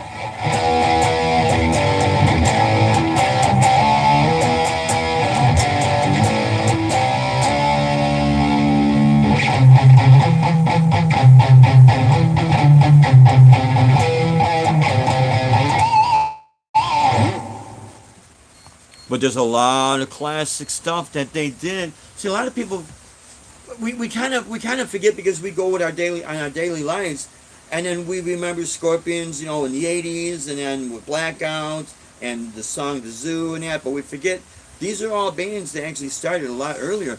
And like Judas Priest, I'm pretty sure they started in the '60s. You know, like Black Sabbath did. You know, so things just start to evolve from there. Let's see. It's off the Blackout CD. All I know is they're one big, yeah, rock you like a hurricane, yeah. Oh yeah, if Watchman for you, there's a guy from the Scorpions, a good singer, and if you're referring to my vocalist Mike G, I like the way he sings. He just got a certain tone for certain songs I've always wanted to do, and you know. But yeah, that's what was happening there, you know. So before I wrap this up, guys, boy, I can't believe that I talk so much, you know. I don't mean to. You know. Oh, Robert Halford had long hair in the old days. He did. There is some videos out. You'll see. I mean, it was real long too, real long. And actually, oh yeah, Mike is. Yeah, he could kill the classics. Yeah, Mike is great, man. And he's so easy to work with, you know. It's incredible.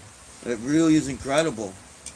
I'm glad that when he picked that Charlie Daniels song, Still in Saigon, because that was an old classic rocker that we almost forgot about. I don't mind. I'm trying to see.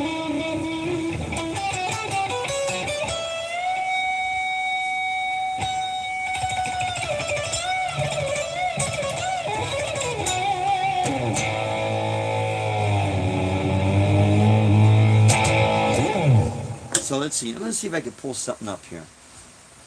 You ever have a day where you just forget things, man? It happens. Okay. Let me just try something here. Okay, what we'll do is this. Before I close off for the afternoon, I don't want to waste everyone's time here.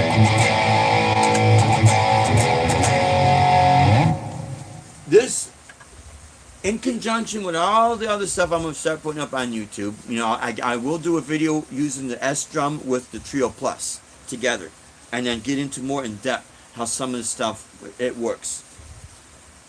As well as putting up videos on how people can develop their technique where they're not going to feel so frustrated, Yeah, rainbows difficult to is another good. Yeah, it is another good one. So is Perfect Stranger. I'm pretty sure that was Deep Purple.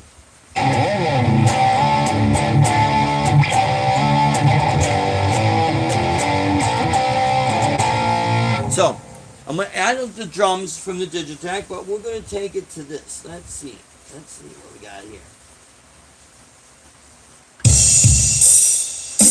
Now, we'll speed up my tempo because that's way too slow.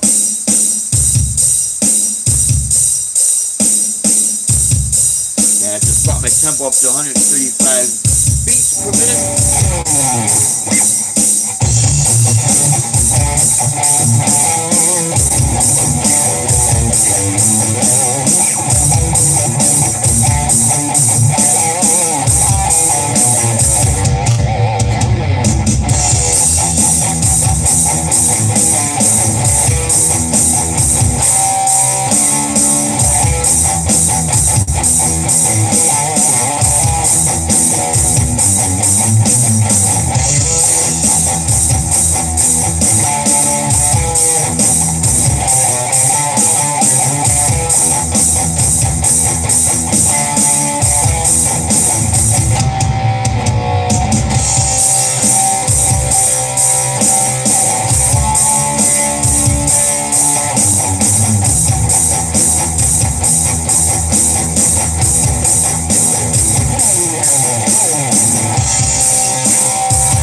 Videos, I'm going to show you guys how I'm doing all this. And the bass.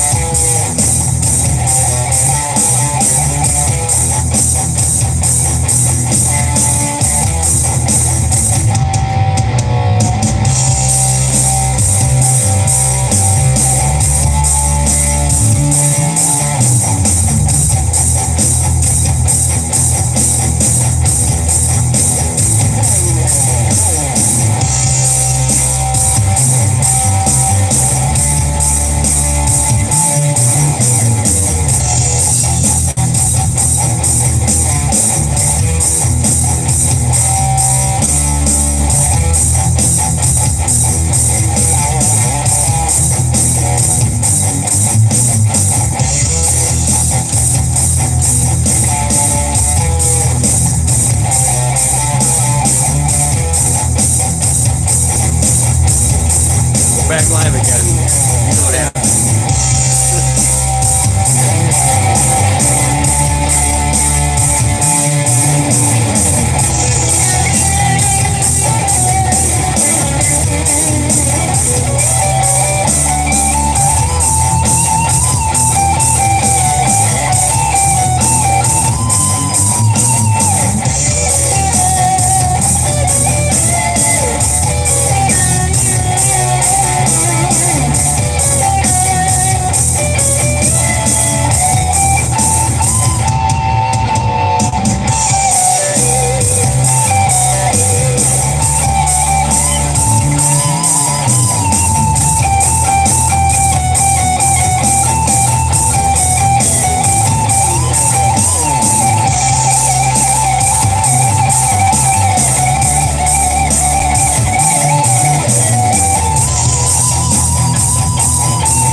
Anyways, guys, I'm making mistakes here and there, but what I'm gonna start to do for everyone out there, if this helps, to just completely get away from frustration and when you're learning, is to put up maybe some jam videos for you.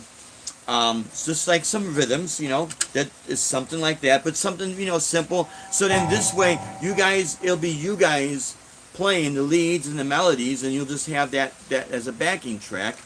But then I'll show you the easiest way is how to bust out of a pentatonic scale. You know what I mean? The blues box. If you notice, when people start their soloing, it's always on the high strings. So we'll start on from that perspective, the high strings. And your blues box on your high E and your B string is always something like this. But I'm going to show you how you can just add this note and all these different combinations. While that rhythm is going, you could do something like. Now I'm in a B string.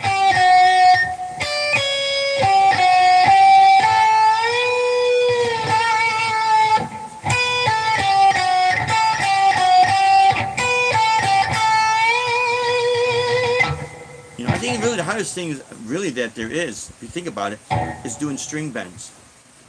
Because you're trying to find that pitch. And especially unison bends. So I really think that this would help to help people get out of that blues box without feeling like you got to know a gazillion scales, once again. And then to help with speed bursts, if you notice one section there, I'm just doing this. It's all on one string. And it's the same pattern. Pinky, middle, index. Pinky, middle, index. Constant. So there's no confusion.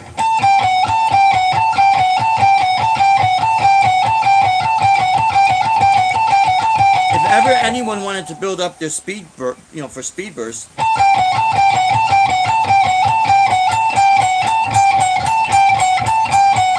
is just doing this. And just take it as fast as you can. Don't get yourself tripped up. I was jamming with that. Oh, thanks, Zach.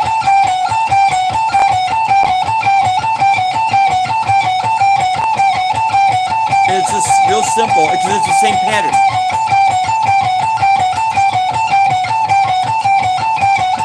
Eventually, over the course of time, that's comfortable for you.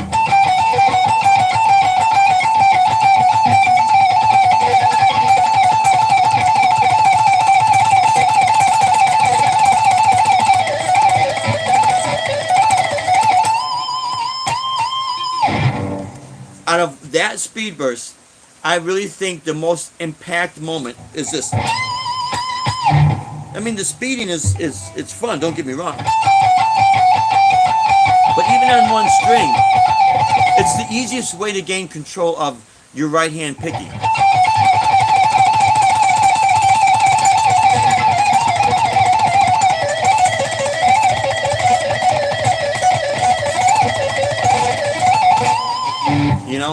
And of course, I mean, I'm able to do that because of literally the summer of 1981, however long ago that was, doing all these picking exercises and never stopping. Doing it from the only time I couldn't do it was the day when I was sick, in bed. But every single day when I watch videos to keep I guess we're live again. I guess we'll go like another maybe 10 minutes. How's that? Oh, if that's right with you guys. And I froze again, now I'm back again, right? So, and this I can finish this up with actually really maybe showing you guys exactly what it is I do that could help you. But anyways, so when I watch a lot of you guys' videos, I'll put my headphones on. And now, I've been practicing with the metronome for years, so it's almost like an internal clock. We all have internal clocks, we just don't realize it. When you listen to music, if you're headbanging, getting into it, you're actually holding time and you don't realize it. When we're playing and we're moving back and forth, we're moving to a certain beat. We're keeping time. That's what we're doing. So when you practice with a metronome, you'll have a situation where you're going to be doing for something as simple as to make you feel like, okay, I've accomplished a certain goal. I want to get to that speed burst, This is one of the easiest ways. On one string, and you can't pick the high E string,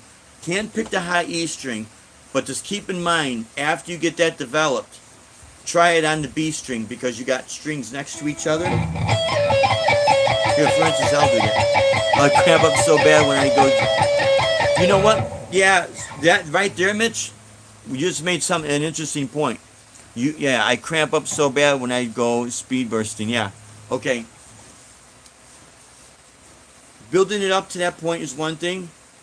As we get older, and I know this sounds crazy, we have to drink a lot of water, my friends, because this is why we get, they call it, you're getting a Charlie horse. No, because we don't have enough water, or we're not hydrated enough. Because honestly, these are muscles. These are simple, it's muscles. And as we get older, obviously we have to take care of ourselves. But do it at a pace that's comfortable for you. It doesn't have to be that fast to be impacted.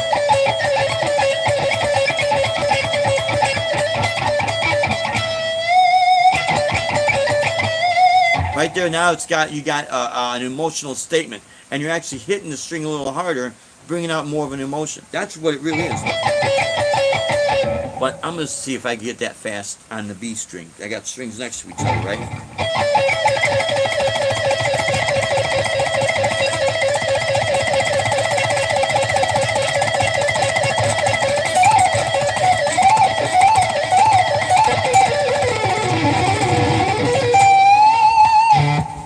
Well, that's not fair for me to do that, It's fun. It only has a certain impact, just for that, just that short moment. But if I were to do that constantly, up and down the fret on everything, I'd lose my mind, because what is missing is that. And I'm back live again, man.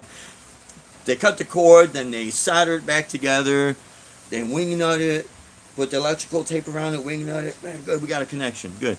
Yeah, my hand is cramping up. Stretch, and massage your arm muscles before playing and warm exercise. Yeah, finger exercise. Watchman for you, it helps. Not the Stevie Ray Vaughan song. Yeah, you know what? Now, I just did that by myself right there with no backing tracks right there, and it was fun. But now when I'm playing against a rhythm or a certain type of a song, that's why you don't see me doing nothing, doing that all the time. Because there are times I'll just do, something like that. The melodies have to be there.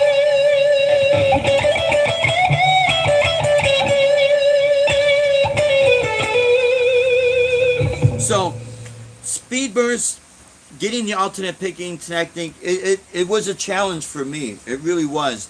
I don't have my classical guitar. I'll do that in another video. My more, if I want to say my natural playing would be more of classical flamenco style. I don't know what it is. It's just, I can just do it, I'm not saying I'm doing it perfect, better than anyone. It's more natural for me. So I had to build up my alternate picking. And literally, I would just take a pattern. If anyone wanted to do this, an easy way to do this would be, let's say on your D and G string. And let me see here. To make life simple, if you want to do all natural notes, okay.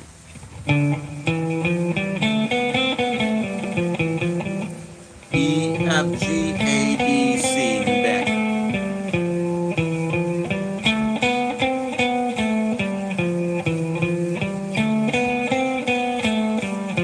Okay, so that same pattern that's there on the second, starting on the second fret, will be on the 14th fret on the same two strings. Same notes. E, F, G, A, B, C. And just back. If you just hit the notes solid enough, just as an exercise. Because the reason why I say this, if you're tight for time, you want to start building your technique that's going to be easy for you to remember, but yet you're going to get the most efficiency, the most out of a little practice session as possible, because we're all busy lifestyles, right? So it's going to make sense to pick strings that are going to be center strings. Now you have to control your picking and pick notes that you're doing a combination of either 1, 2, 4, and 1, 3, and 4, or 1, 3, and 4, 1, 2, and 4, or backwards. So every finger is getting, a workout. Okay. I'm missing something here. Yeah, I got that. Before I close this off, guys, my mind is cramping. Just Dale Palmer, how are you? Janice, thank you so much. I can never get the hang of playing lead. Okay, Janice, playing lead really is like when you talk to somebody.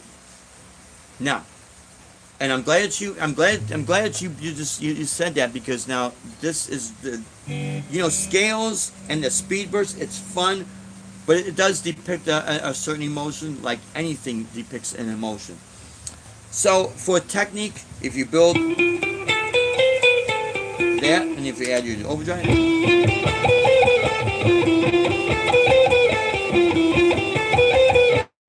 great, Dale. I'm glad you're doing well, buddy. Over the course of time, if you want to do speed bursts, you'll be able to get to it. Now, a lot of times I'll go from like one tempo into instantly another one.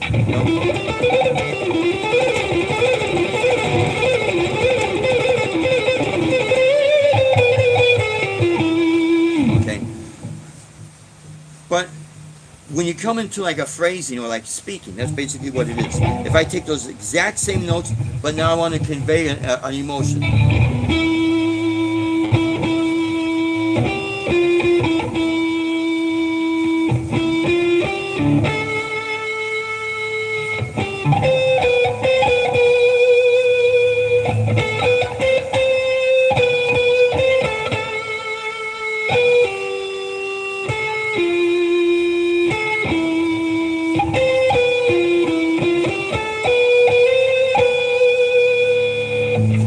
Times you don't even have to use all 6 of those notes. You can do something like this.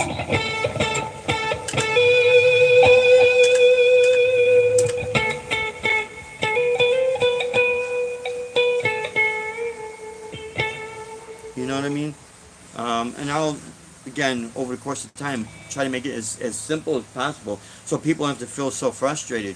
Because I'll tell you what, I remember seeing people when I did not have my technique built. Oh man, I would get so frustrated, and we would do these jam sessions. And this is what happened. How I was starting to able to really build on my technique. I had a problem with doing something like this.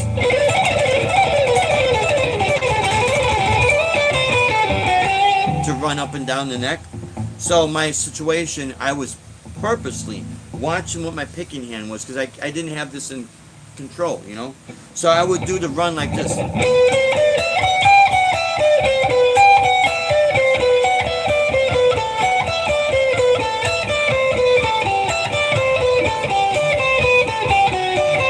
try to make it match the rhythm without forcing myself. And I was doing that in front of people, purposely playing slow with control.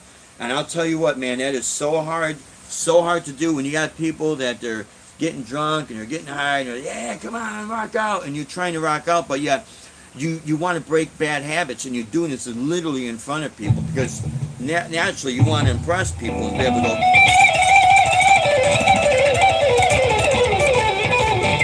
But if you're not there yet, all you're gonna be doing is prolonging your progress, So that's where the emotions got to come into play.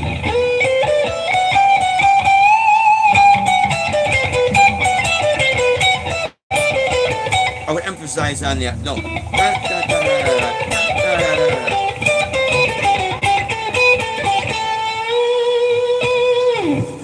Another thing that would help, Janice, since you made that statement, take a vocal melody, and take that vocal melody, and that would be your lead line. Okay? So, I'm going to just a couple more minutes go on, my friends, but I'm going to use the example of, right off the top of my head, when I did the closing melody to Led Zeppelin's Stairway to Heaven. As we wind on down the road, you got the...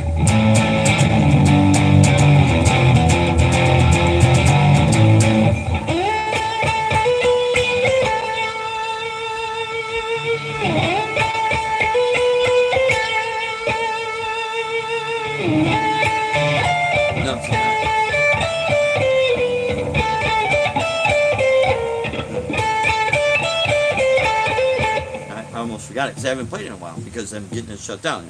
Anyways, it's literally 3 notes, and it's 10th fret, which is A, B, and C. 10th fret, 12th fret, 13th fret on the B string. Da da da, and it's all that one note. So here, let's see if you guys can see this.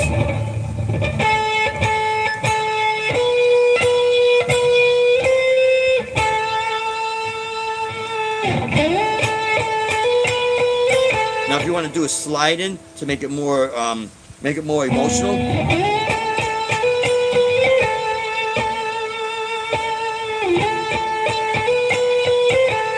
So that's a vocal melody, but you can also use it as a lead line. That's how you can start to build up your solos. That's it right there.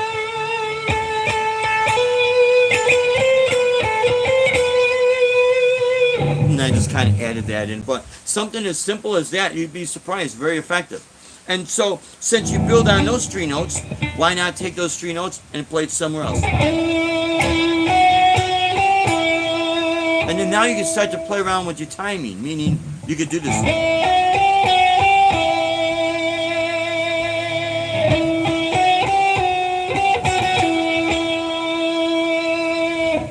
I hope that makes sense, because that really is the best way to understand exactly what lead playing is. Because if you have melody and rhythm in your lead playing, when you do your speed bursts, now you just got this whole big picture, because you're not just one-dimensional, fast, fast, fast. You have many aspects of your playing. That's really what music really does come down to. Let's see, the spider, yeah. It's the playing over chord, that's what it is. Janice, again, when I do these videos, here, that's what's nice about a loop pattern, right? So if I do a chord change, let's see. I'm going to do something that's real simple here. That a lot of people, they've always asked me this. How do you play over D, C, and G? So if you go like this.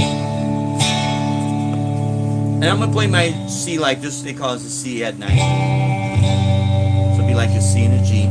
So it's going to be this. Watch this.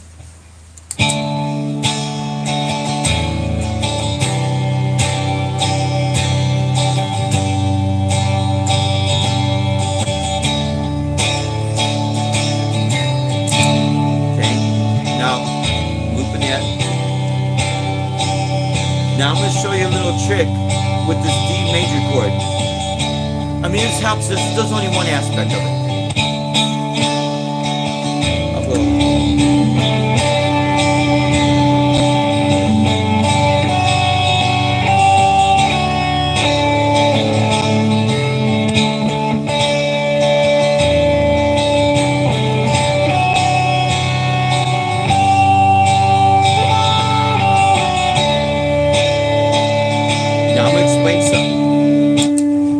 Probably thinking, well, that's your D chord there, Dave. Why didn't you go to this note here? This note is A. That's the octave, the next higher note to this note, A. So that's why I know I got a reference point, it'll work.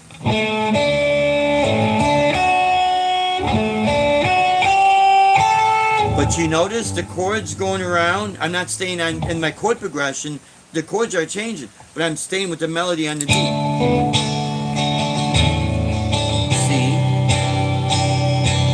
There's G. Now I'm back to D, right? A, D, F sharp, G, F sharp, D, A, G.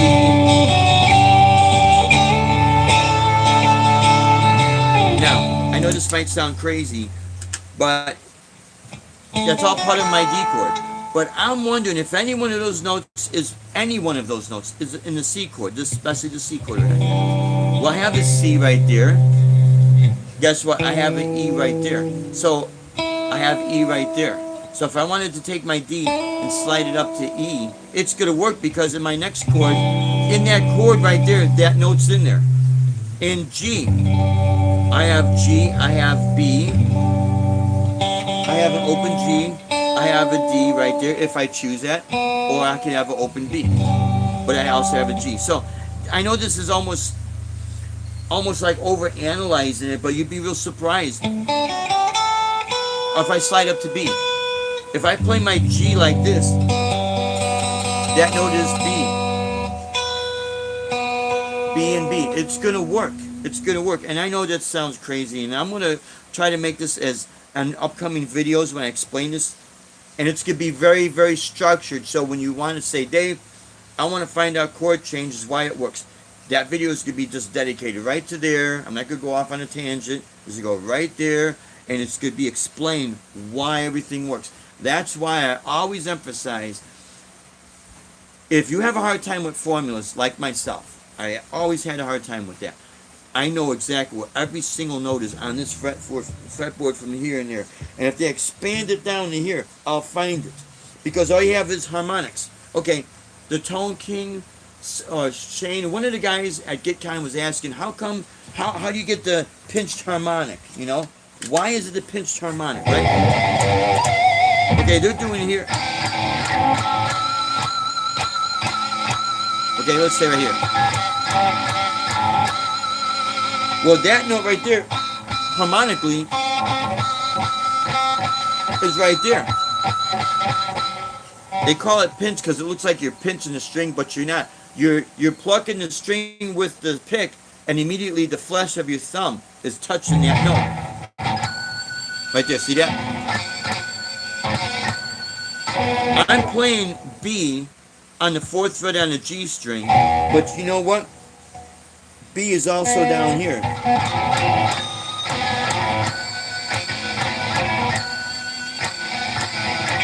Because if I continue up the fretboard, harmonically, that's where those notes are laid out. If you ever watch people that either play a classical guitar or they play steel string guitar, and you see them doing, they do stuff like this. If you ever see this, sorry guys, I'm trying to get this, my clean sound. And you see them playing, let's say a D chord, and they go like this. See, I'm sorry, here.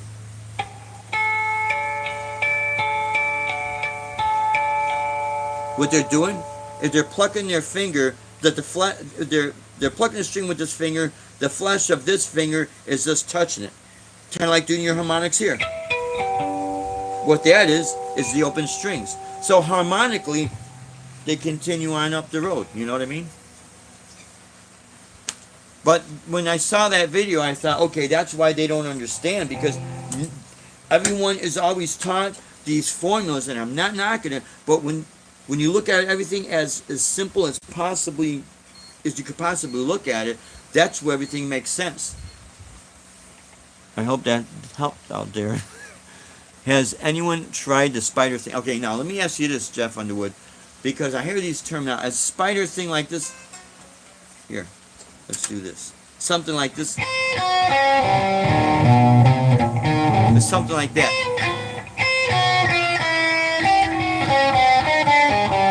It's something weird. Yes, and spider chord, yeah. I'm going to show you guys videos on what they call. Janice, listen to as much old blues as you possibly can. Yeah, that's another good. Jeff Underwood, that's another good advice. Yeah. Can't you see? Yeah, it does sound like can't you see, right? And it basically, I think that's what it is. And the point is that it's a very effective melody and simple.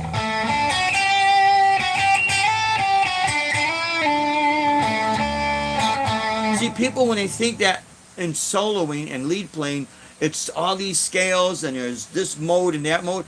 No, it's you're picking notes and you're playing them individually to make a statement. Now, you're going to have technique, you're going to have your tapping and all that, but that's just added stuff that you could add to it.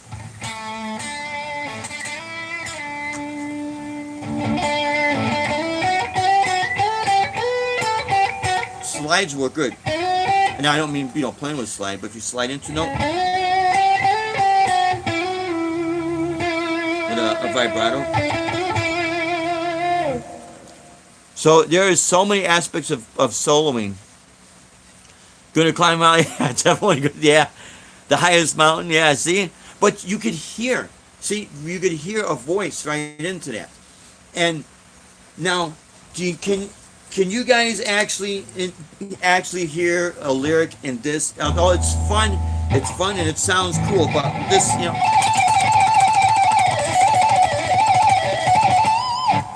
I think the fastest rapper wouldn't be able to get that many words in. But as a whole, it does depict an emotion. That's all it's trying to do. Emotion of excitement, or it can be depict an emotion of anger.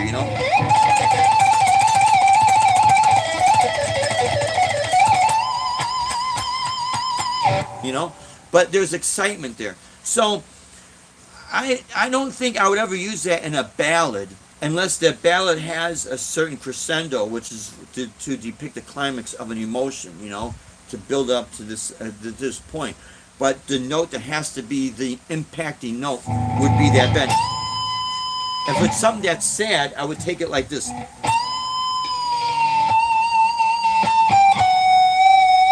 And that slow bend.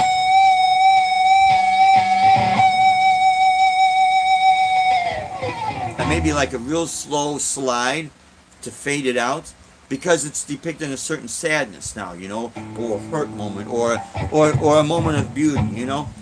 It's all emotions, and this is the only reason why I have a hard time with theory. And I'm not knocking theory, and I know it almost sounds like I am, but to me, theory is so analytical, and it does have an importance. It does serve a purpose. But as a performer, when you go out to play for people, the average crowd that you play for works all week. They're tired. They want to just get away from whatever's bothering them. The last thing they want to do is to go from one lecture moment to another lecture moment. And it is sometimes real hard for people who are super analytical to understand that. So I'm not knocking the analytical side, but you need that emotion side. And I've had this conversation with friends of mine that would have degrees in theory, and I would say to them, when is the last time you had a college course that's going to teach you how to cry? And when I say that, they're like, huh, what? What are you talking about? Point being made is it's an emotion. Never let a person put you down because maybe you don't understand something technically or analytically. But if you could play things and a person understands what you're playing and it touches their heart, you've succeeded in getting the job done. And that's why a lot of people would frown down. Back in the day, they would frown down on your blues musicians, and they would call them, well, they're not. They don't know. They don't know. Yeah, they do know. They know how to make a few notes touch a person's heart. So that's really, that is but my point I'm trying to make here, that is absolutely the most important thing anybody could do, is can you first of all, are you satisfied with what you play? It's kind of like, I like this, I'm in that moment. I could understand, I could feel it. And then people around you, can they feel it, You're not going to please everybody all the time. I'll tell you that right now. Well, Janice, thank you so much, And everyone that is chiming in, they'll give you advice. Yeah, listen to a lot of old blues and check this video out and check that video. Absolutely. And you know what, to be fair about it, the people that are very analytical, that can explain music theory 100 times better than I could ever explain it, if you can understand it, absolutely, check them out, They do have something important to say. It's just that I've had situations where I've had people try to, I don't know what it is, man. They try to tell me that, no, Dave, you see, that can't work. It's not supposed to work, but it is working. So why fight it, Janice, that's not the next, oh, okay. Nothing, okay. Okay, just before I close this up, I just wanted to see.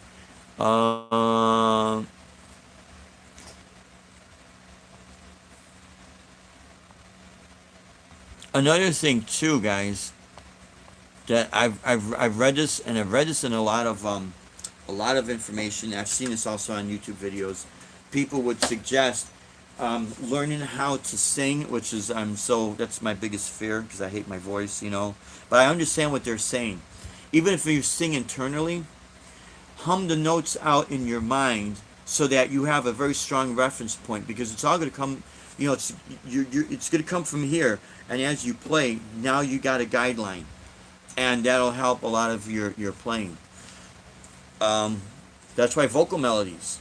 When you learn how to play you learn how to play a vocal melody, yeah, you'll start to learn how to really solo tremendously.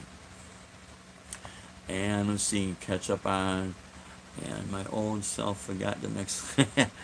Yeah, let's see. That was a song you were singing. Yeah, gonna jump off. So I want to just catch up. I can't play without singing, but can't sing without playing. I just jam until I find something else. That's just it, Dale. Yeah. And you know, it's interesting, Janice. I could play without singing, but can't sing without playing. I see. I see what you're saying. Because you know what? The instrument's kind of like the reference point. When I was teaching up in Illinois, I had a guitar student. I had several guitar students that were like this. I had a lot of guitar students, but I had a couple that were, they fell in this category. And this one girl, Christina, in particular, she was taking voice lessons from our vocal teacher and taking guitar lessons with me. And so she had her acoustic guitar, and she would ask me, Dave, how do I learn how to sing and play at the same time? I said to her, I said, well, singing is not my thing. I have a hard time with it, but I says, I understand where you're coming from. You're coming from the actual physical motion of this. You're doing something like this. Let's say it's doing.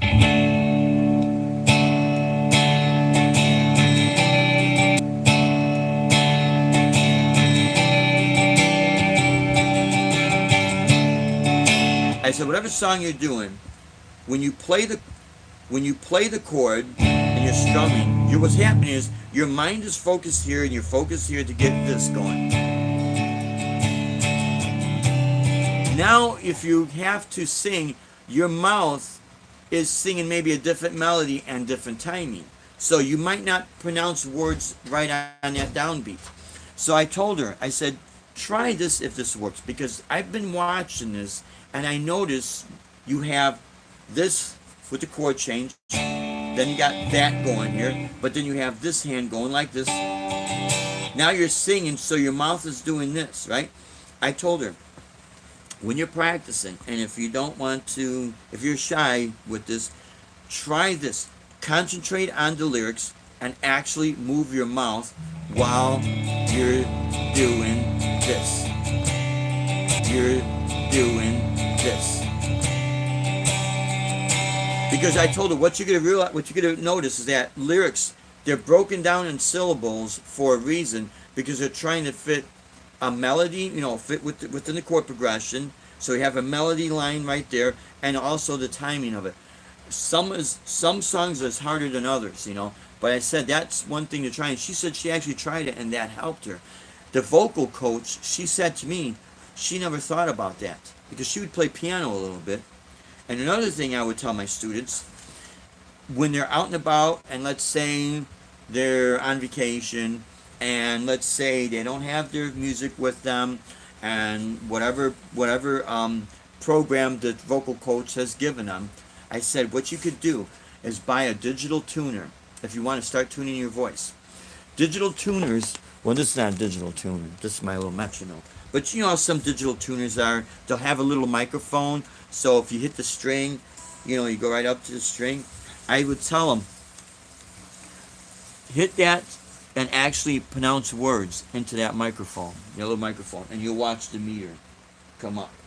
Let's say if you need to go just do that and watch it. And you don't have to sing real super loud, just so that you will maintain your practice. Because see, some kids, they'll go on spring break and mom and dad want to take them, let's go to Disney, So they drive a gazillion miles, they're in the car, and they're sitting like this. That drive time, they could just work on their vocals. So the vocal coach told me, he said, Dave, that's a great idea. I says, I only say this because I don't know any better. That's how I come up with the ideas, is because I don't know any better, if that makes sense. So anyways, guys, thank you so much for tuning in. I just want to make sure, Janice, you are one step ahead of the game. I can't talk. See, Jeff Underwood, I can't either. Dude, I cannot talk and play. I get so uncoordinated, you know. But so what I'll do, I thank everyone for tuning in. You guys totally rock. You guys are fantastic. I thank all my new subscribers, and all my subscribers. When you get a chance, subscribe to everybody. Check everybody's videos out. There's some great stuff. You take care, 157. You totally rock, my friend. And now that I'm starting to see more of a positive feedback, moving forward, with always having something, you know, maybe new types of series on my videos. I'm gonna start hitting on like the lessons that where it's gonna make sense to everybody, and putting like jam grooves. So you know, I'll leave the video up so you can at your convenience do your jam session. You'll see where my hands are at. It's not gonna be anything super complicated, so that you can start to feel like you can make progress. You know, and in conjunction, check as many people out as you possibly can, so everything that makes sense to you guys. Because the whole thing is, you want things that's gonna be easy for you to understand, because everybody is different, you know. What works for one person doesn't work for somebody else. Just got off work. What's happening, my friend? Thank you so much, Zach. And right, you know what? Someone earlier in the chat did mention about Dave Mustaine. He does do the spider thing, yeah. When he does his chords, if you can see this guy, he'll do something like this, you know. So let's say if he's going from B to F, and I'll kind of, you know, on my videos kind of explain that as best that I can as possible. All right, my friends, until, let's see, we'll see what we can do for Wednesday, because we might be doing more and more gigs. I'll keep you posted. I'll put like a little reminder video up if I go live on Wednesday. But until then, we will see you definitely next Saturday. You guys are awesome. Take care. As we always desire to inspire, help each other out. The doors of opportunity are very important, my friends. You're very welcome, Mitch. And I appreciate everything you guys do, too, because what you believe it or not, when you post your videos, when I'm able to watch them, when I get the time, I always learn something, and it helps me out, too. And it helps me to bring more stuff that's going to be useful for you guys. Okay, till next Saturday, we'll start putting some good tutorial videos up. You guys have a great weekend, rock and roll, and God bless. Take care, guys. So long.